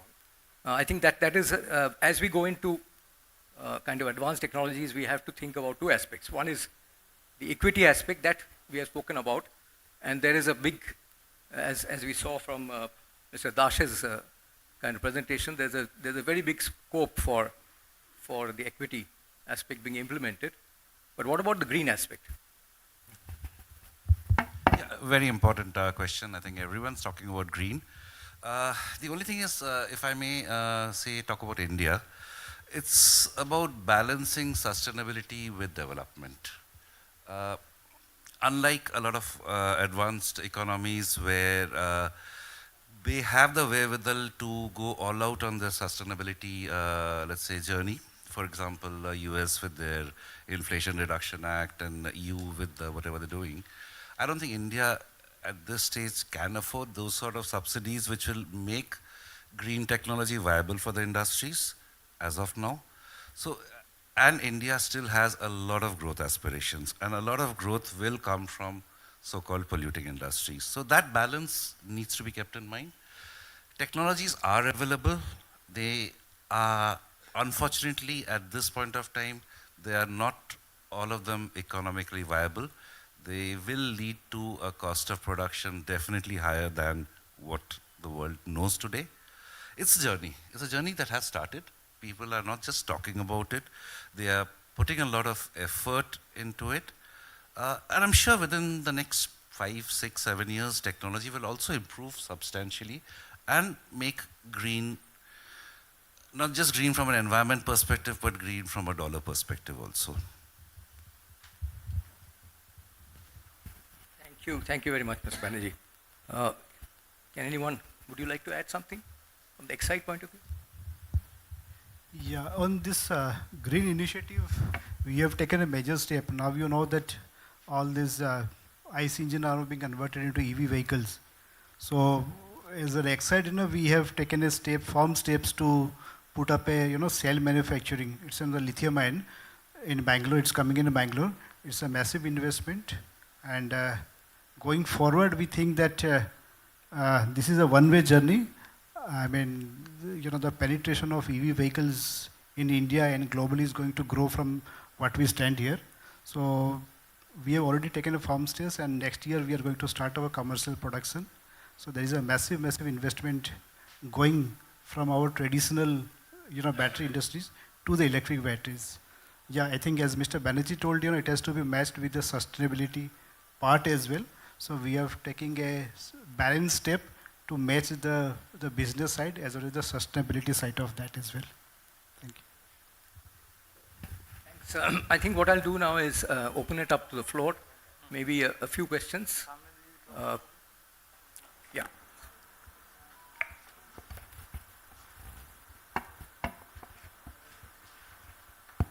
This is Professor Bhattacharya from Globes in Business School. I had some background in industrial gases, so I think you stated already the question of greenness. My question to Mr. Banerjee would be, what is the status of green hydrogen? Would it be possible to use in the near future? Good question. Again, about costs. It's about costs, it's about availability, and I think it was discussed in the meeting, the discussion that the NTPC chairman, CMD also brought in. Green definitely has to be gone in for, but are we fully ready for green? What about storage? So this whole ecosystem has to develop. Unfortunately, for example, green hydrogen, we are dependent on a technology which is centuries old, electrolyzer. It's the most inefficient technology you can ever come across. There's work going on in trying to use electricity to directly crack water. Still pilot plant, not even pilot, lab scale. So you need to give it some more time before it really becomes viable.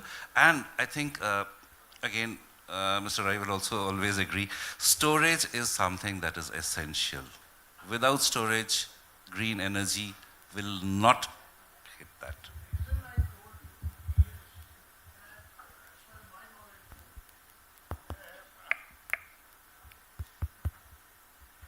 Oil will not be there in 50 years' time all over the world.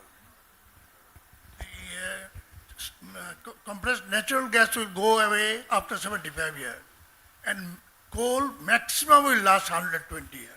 What should we do then? No, but I'm not talking about a century sort of a time frame of 100 years or so. I'm talking about a time frame of, give it another 5-10 years. See, green hydrogen today is what solar power was in 2010-11. Very expensive, a pipe dream. What are we with solar power now? Green hydrogen will also be that. Give it a time frame. I just wanted to butt in for a second, Mr. Banerjee. That is, I'm sometimes confused because electrolyzers or process of electrolysis requires a lot of power, right? Power. Of course. Chloralkali industries. Yeah, it's at least 5 kWh per Nobody annum. knows how that power is generated. Because to generate that power, you may use fossil fuels. Is that green hydrogen? No.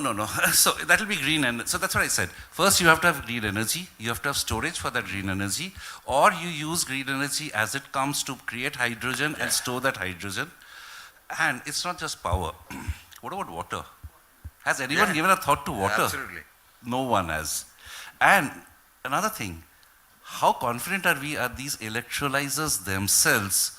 The manufacturing of electrolyzers is not polluting the environment. No one talks about it. Okay,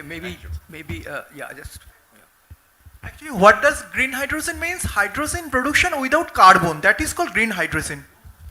Hydrogen without carbon. I'm sorry, the seminar is on trade. You want something on hydrogen, we can have it after this. I would love to discuss. That is from my knowledge. Okay, No, thank you. it's not. Green hydrogen is specifically hydrogen produced from renewable energy. We have other shades of hydrogen. We have blue hydrogen, pink hydrogen, white hydrogen. And grey hydrogen also. Grey hydrogen is from fossil fuels. And we have various shades of hydrogen. Thank you, Okay, sir. can we have some other question other than hydrogen, Regarding please? storage, can we think of hydride? Sorry, I think we can take the Yeah, discussion I think offline. If we are getting diverted to hydrogen, is there any other question apart from hydrogen? Yeah. I think, sir, they can take the questions offline perhaps with the panelists. Yeah. So, any other general question on technology or anything that you came up to you? Any issues? Well, if not, I think we will end here. Thank you very much. I think it was a very, very interesting session. It was very informative for me, and I think there's a lot of work to be done, okay, especially on the regional cooperation side. And I think BCCI has a very big role to play in this.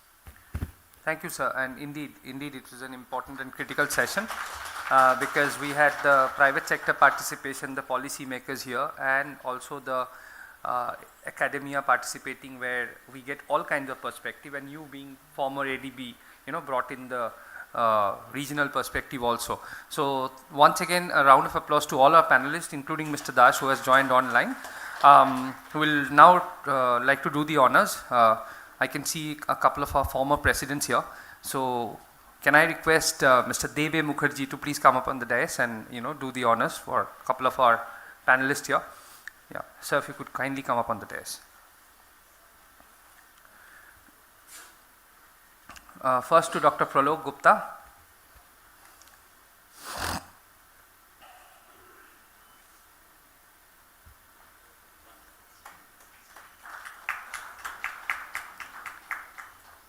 In case all of you are wondering what's in the box, it's a pretty decent looking leather wallet with BCCI embroidered logo. Embossed logo. Empty wallet? Empty wallet, sir. You need to fill it in. Okay, thank you. Ambassador Nakandala next.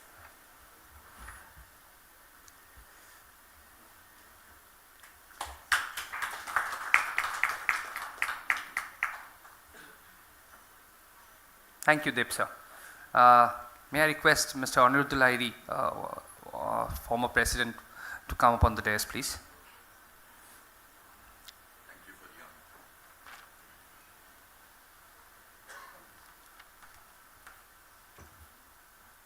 I can see the footsteps still. Yeah, so request Mr. Lahiri to do the honors to Mr. Banerjee, Mr. Abhijit Banerjee first.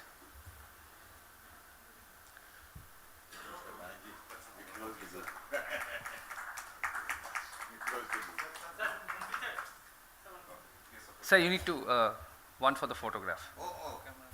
So should I go or Mr. Banerjee should come out? I think Yeah, he should be yeah. in the front. That's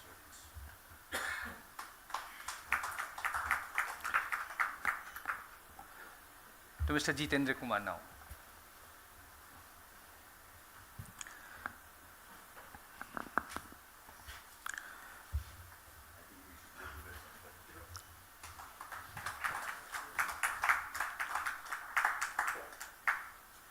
Thank you. Thank you. The panel can have a group picture together, and then we quickly move on to the last session of the day.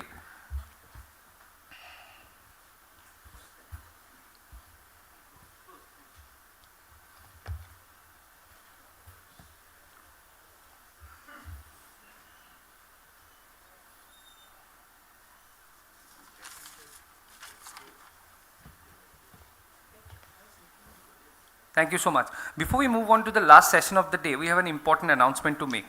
In fact, it is the brainchild of our president, Mr. Gautam Ray, that we have constituted BCCNI Leadership Institute, which is primarily outcome towards industry academia linkages. So in that regard, we would be signing and exchanging a memorandum of understanding with IIM Calcutta today. And we have with us Professor Dr. Rajesh Babu, who is the Professor and Dean of Executive Education of IIM Calcutta. We welcome you, Dr. Babu. So can I request you to please come up on the dais, and our President, Mr. Gautam Ray, to also come up on the dais for the MOU exchange.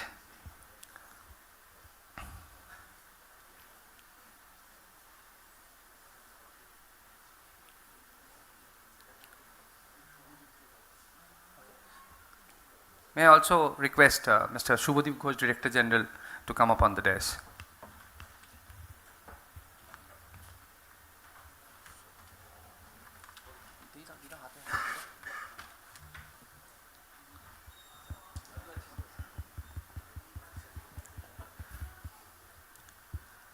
We intended to save time, that's why the signing has been done previously. We are just exchanging the MOU.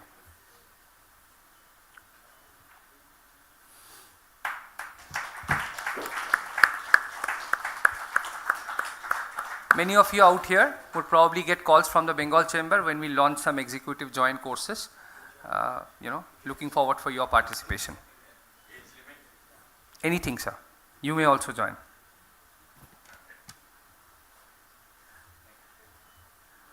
Thank you. I quickly move on to the next session. I have a couple of speakers here physically present, and one of them already joined virtually.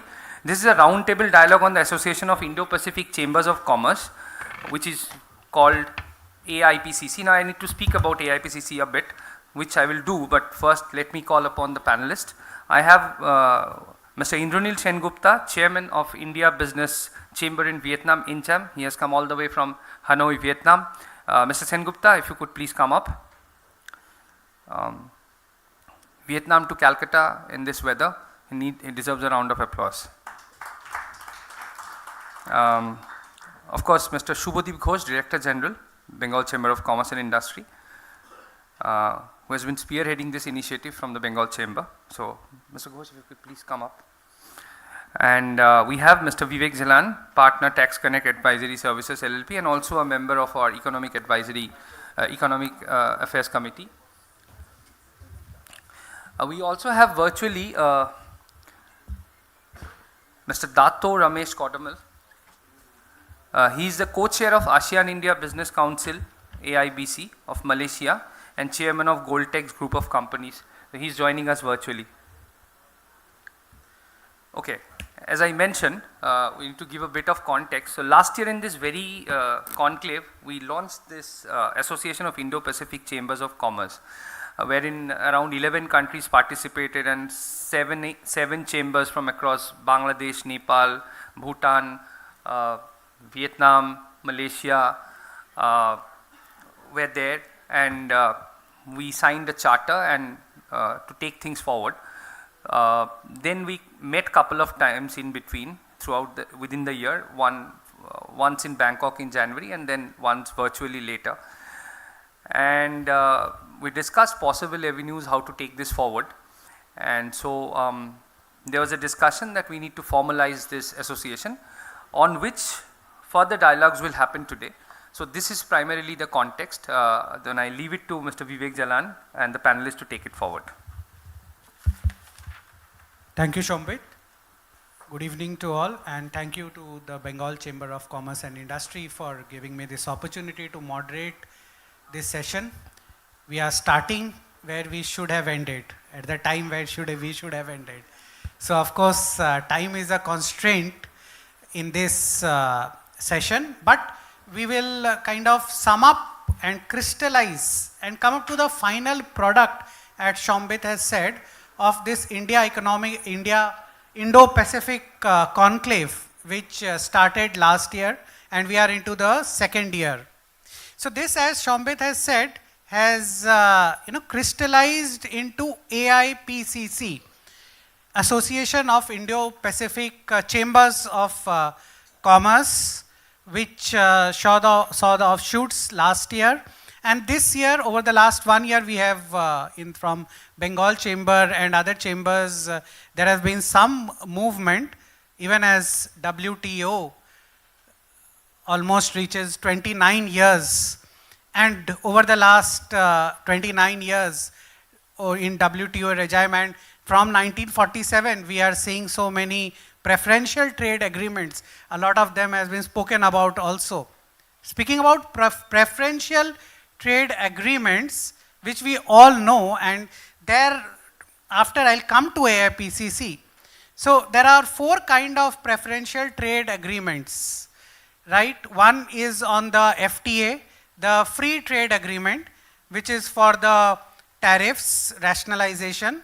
Then there is the customs union, which is tariffs rationalization plus a centralized economic tariff. Then there is a common market, which is tariff rationalization, a centralized economic tariff, plus movement of factors of production across the union. And last is the economic union.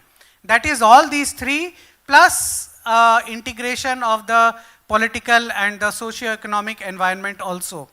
So amongst these, we have seen so many PTAs over the last so many decades. We were speaking about ASEAN, right, where there are, in ASEAN plus 6, there are 12 countries now, and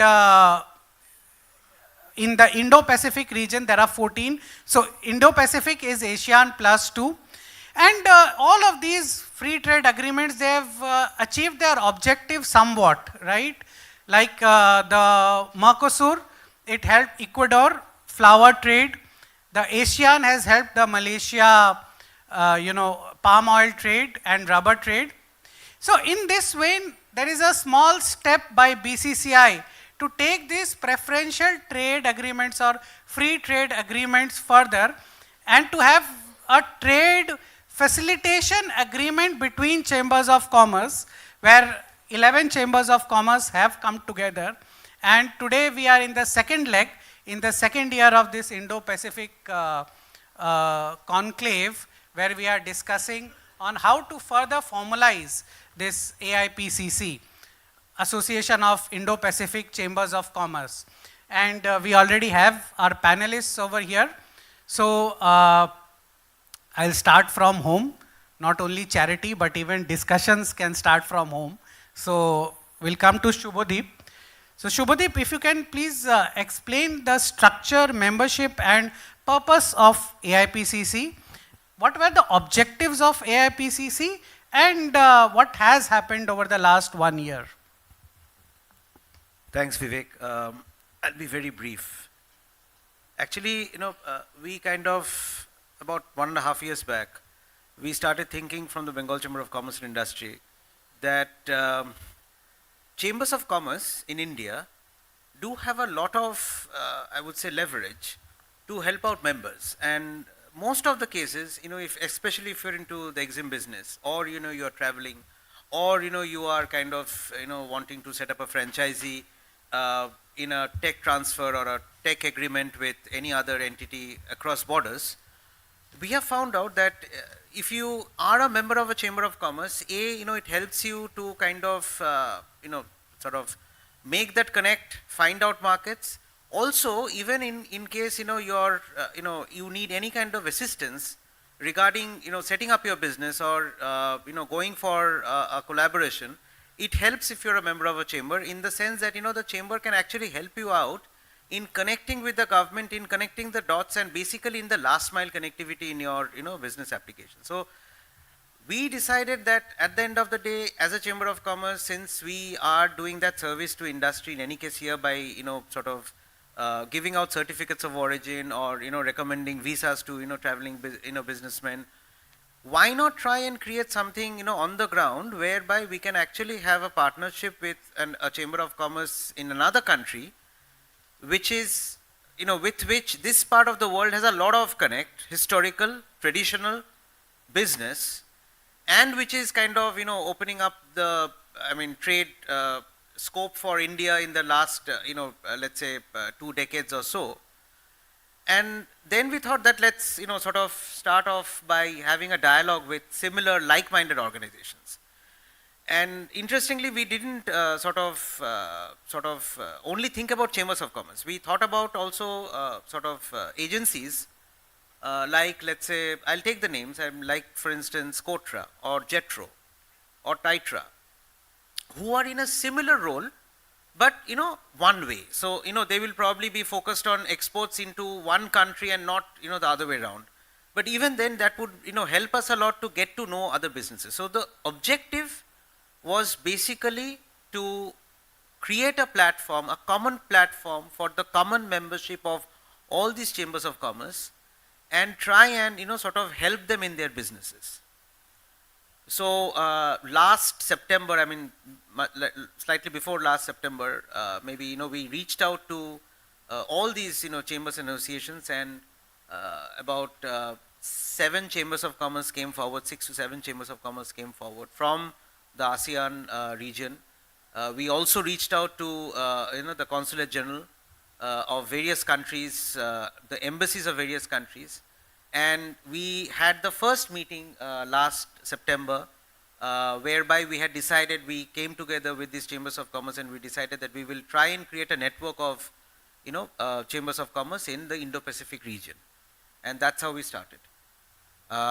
Since then we have had, I think the President mentioned in his opening remarks, since then we have had another meeting in Bangkok earlier this year. We had our, we were organizing an entrepreneur summit in Bangkok. And thereby, thereafter it was decided that, we need to formalize it. How, of course, that we will discuss today. We have some game plan in mind and some, sort of milestone set for us also. I hope, Vivek, I have covered your, questions. Right, yeah. So leveraging the power of chambers of commerce. Okay, I'll come to Mr. Sengupta, Mr. Indranil Sengupta. Mr. Sengupta, recently there was an event in Vietnam which was not under the aegis of AIPCC, but it was a fallout of AIPCC. So if you could throw some light on the achievements of the events towards meeting the objectives of the cooperation of AIPCC members. Yeah, it was I mean, actually, BCCI should say how good or bad it was, because we were trying to facilitate the meetings and the objectives.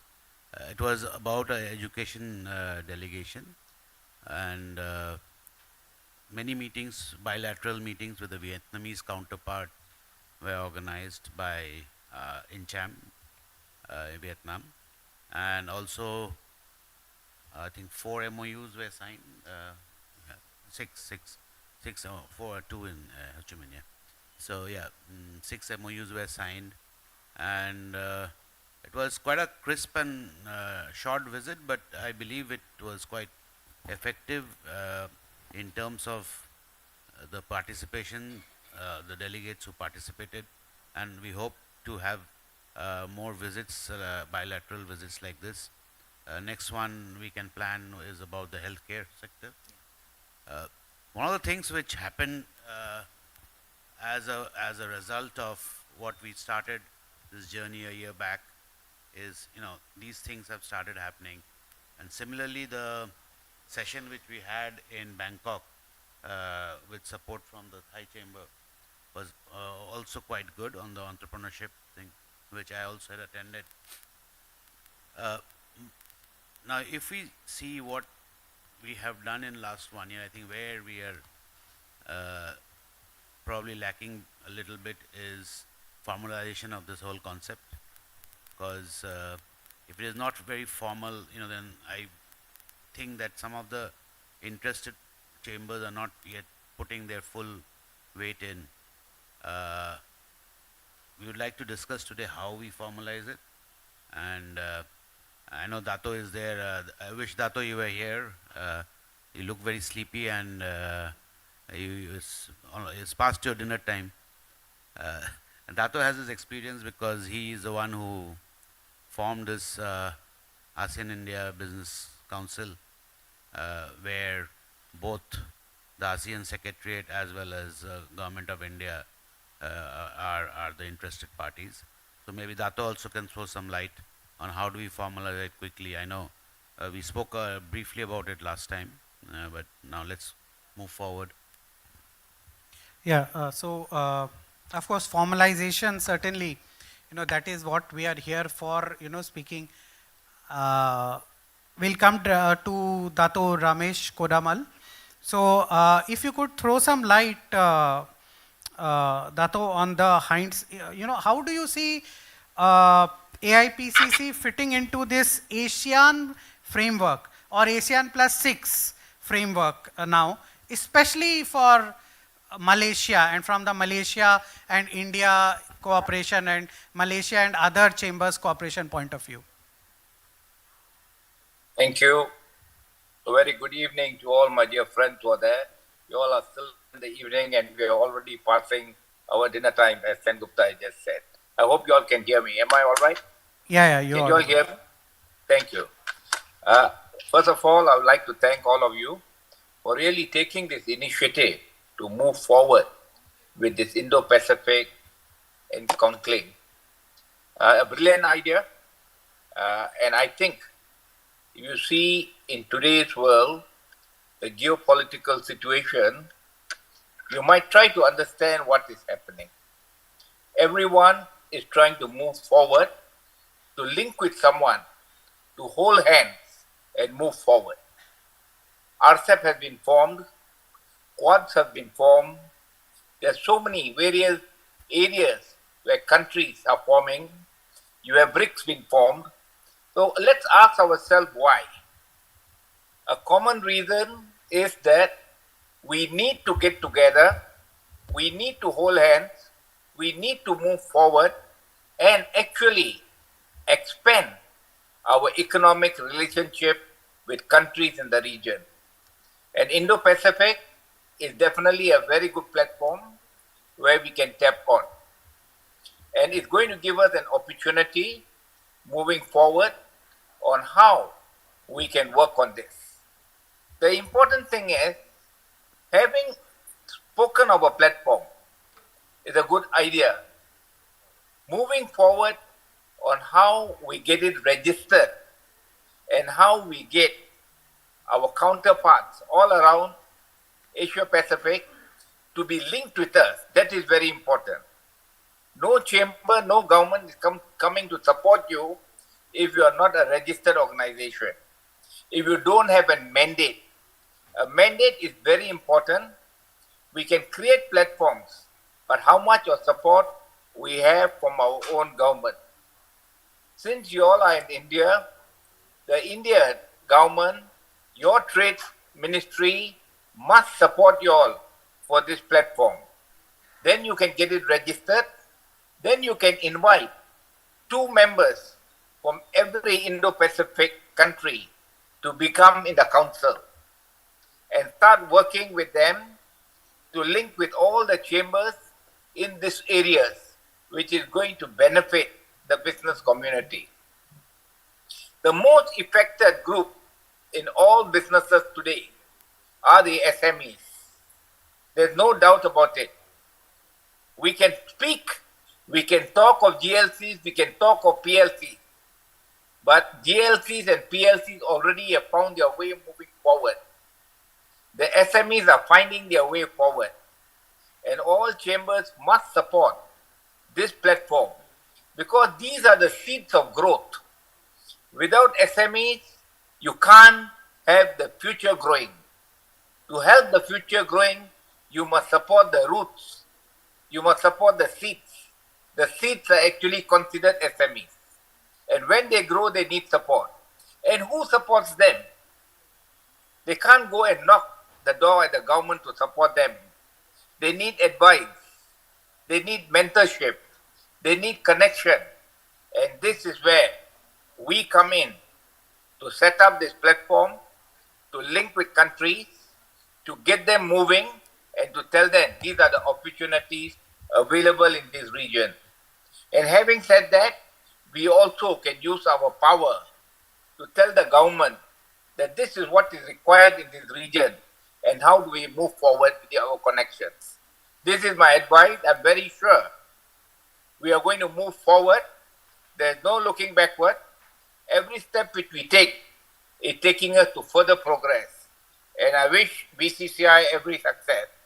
I have been the co-chair for ASEAN India Business Council for 10 years, and now I've moved on to the ASEAN Economic Council. We must always keep on moving. We improve ourselves, grow ourselves to the next level. I think this is the first step which we are taking, and the roots have been put in for this platform. Let's meet again every quarterly or every half yearly, the committee which wants to set this up, inject the ideas, get some legal people to work on the constitution, to work on the registration, and to work on how we can get this platform moving. That's my advice. Thank you. Thank you, Dato. I mean, you're hearing claps, and because you have, touched upon so many points. And Mr. Sengupta, I'll come to you first, then to Shubhadeep on the various points which Dato has raised. And you have also raised on formalization, registration. So when we speak about registration of AIPCC, it has to be in one of these countries. So which country it can be? Second is the mandate of AIPCC. What would be the mandate and what is the expected mandate? And how, as Shubhadeep has said, on the hand-holding of the SMEs, how AIPCC can hand-hold the SMEs? I think last time we had decided the country of registration will be India. And the mandate will flow out from the charter which has already been agreed by the participating chambers. So I don't see an issue with that, but the main thing is that we need to get it registered. And regarding the SMEs, Dato and me, we are on the same page for many years. The job of a chamber or primary responsibility for any business chamber should be to promote the SMEs, because as they do not have enough either relationship or financial bandwidth to get things done, and which is expected from a SME point of view. And that's where a business chamber can put in their weight and influence to facilitate the setting up of the businesses. And why this network, and why in fact we, all of us who are participating, are quite motivated by this whole concept is, if we have this network, then in the cross-border investments, especially from the MSME part, probably it gets a platform for facilitation and enablement. So, and like we, as you know, we all we echoed the same concept that MSMEs are the backbone of an economy in terms of employment generation. So we absolutely we should put it as a top priority, and from my experience, I've seen there are potential. Let's take the case of Vietnam. Vietnam is like a paradise for MSMEs because of certain government policies they have been following for the last 20 years, which includes being a signatory to maximum number of FTAs in that region, or the whole concept of industrial parks. They have developed like almost 1,000 of them, which is a plug and play. But why we don't see enough MSMEs from India? You have MSMEs from Japan, you have lots of MSMEs from Korea, you have lots of MSMEs from other countries, but we don't see MSMEs yet from India.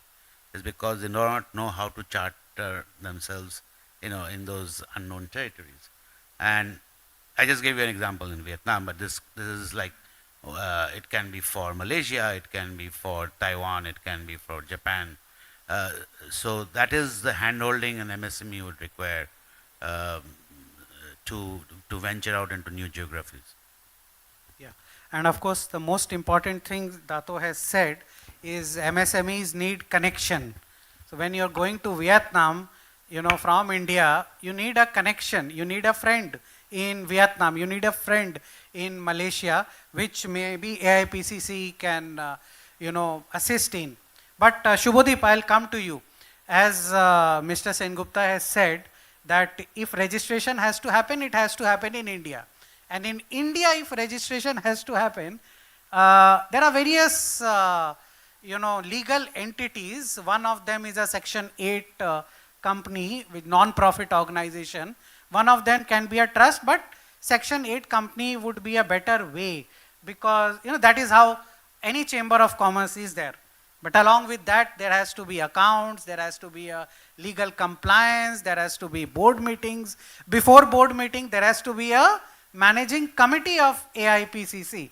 So, how do you see taking this forward? Actually, Vivek, good question, and I completely am with you, Mr. Sengupta, and with Dato Ramesh on your observations. Quickly, so when we started off with the first meeting, we created a charter, and we had actually agreed, all of us, in principle, about about basically the direction that this entity is going to take.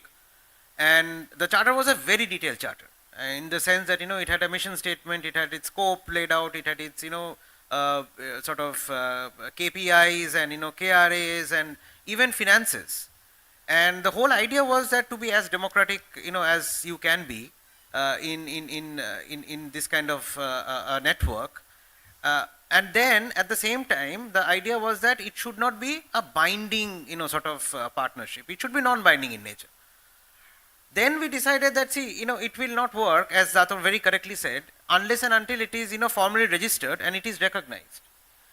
And to this end, we have already started dialogue, and I can, share with you here that we have started dialogue with, various levels of the government here in India, and we have, kept them informed as to what we are doing. The first, step will be to, formalize this as an entity. As Vivek said, yes, Section 8 company is a very, very, distinct possibility.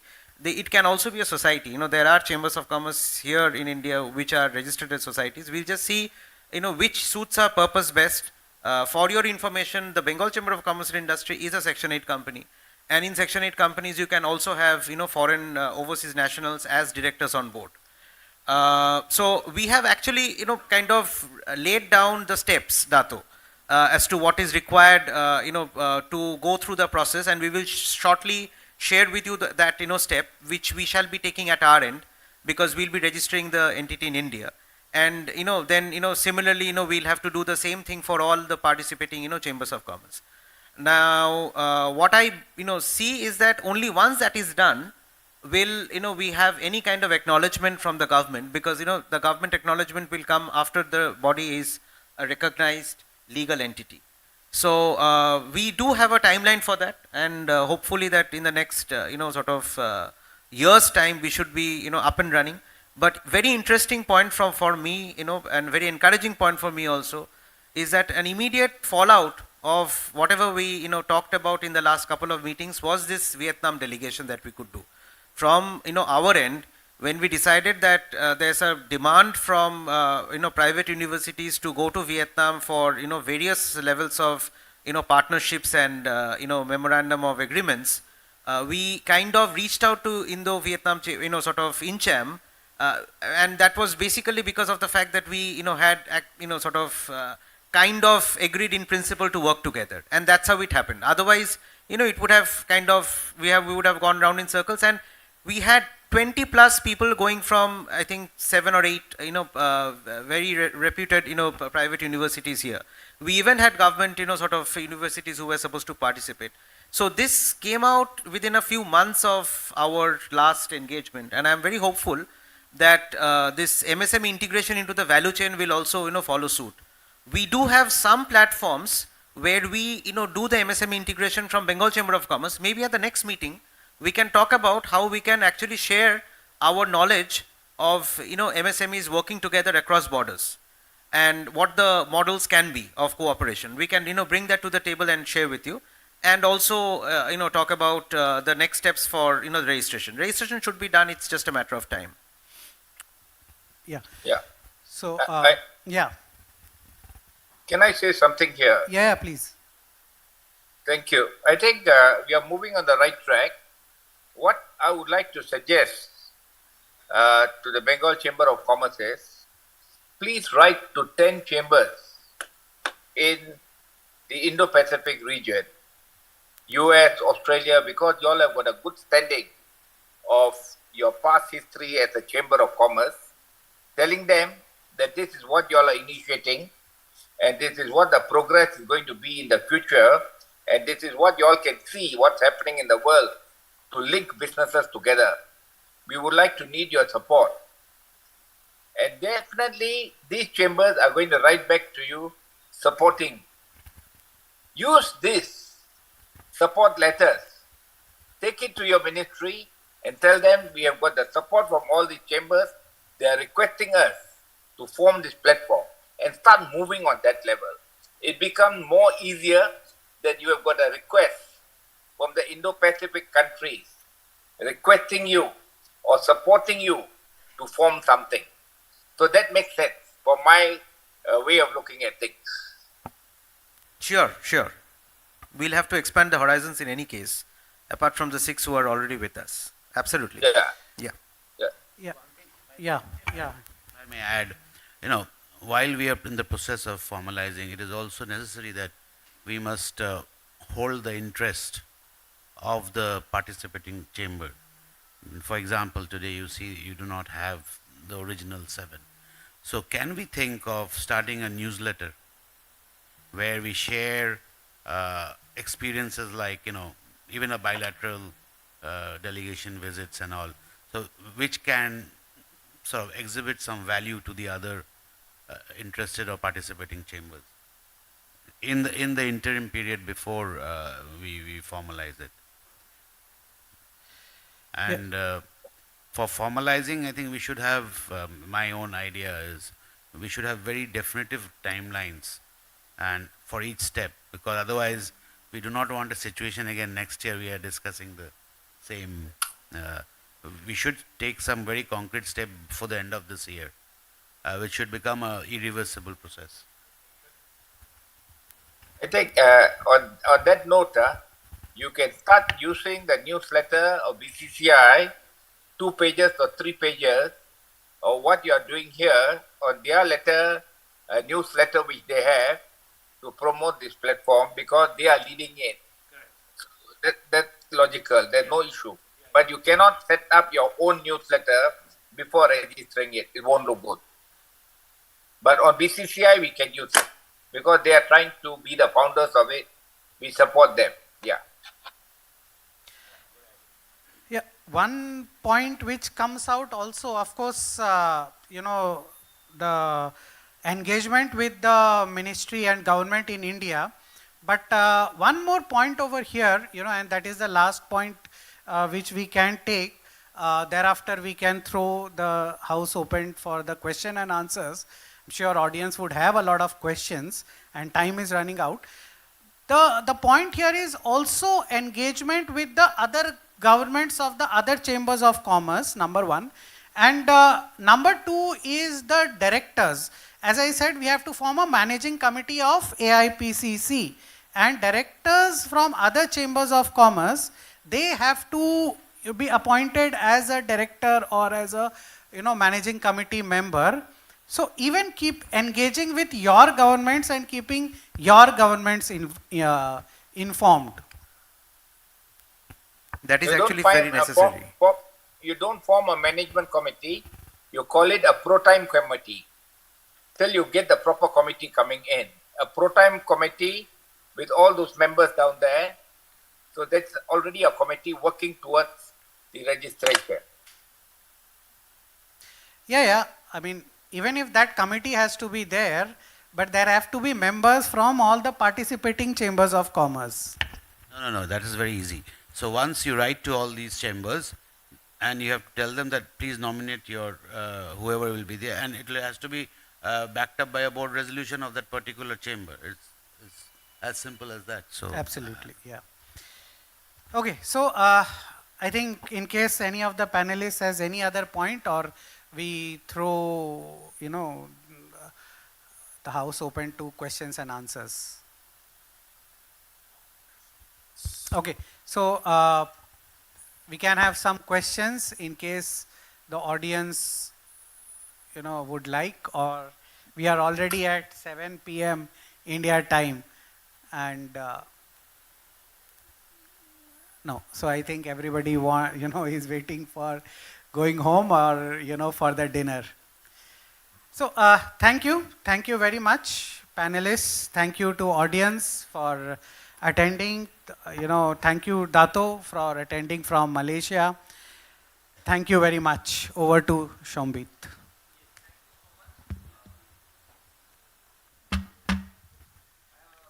Memento to give away to Mr. Indranil Sengupta. So, Mr. Jalan, if you could kindly do the honors.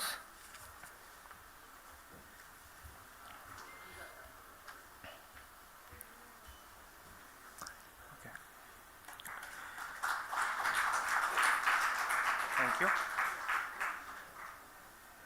We can have a picture together.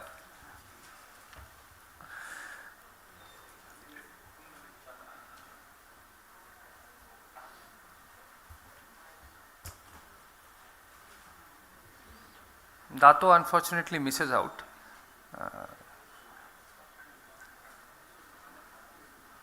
Okay, with this we conclude the day one proceedings of this Indo-Pacific Economic Conclave. We'll be back tomorrow at 10 a.m. in the morning.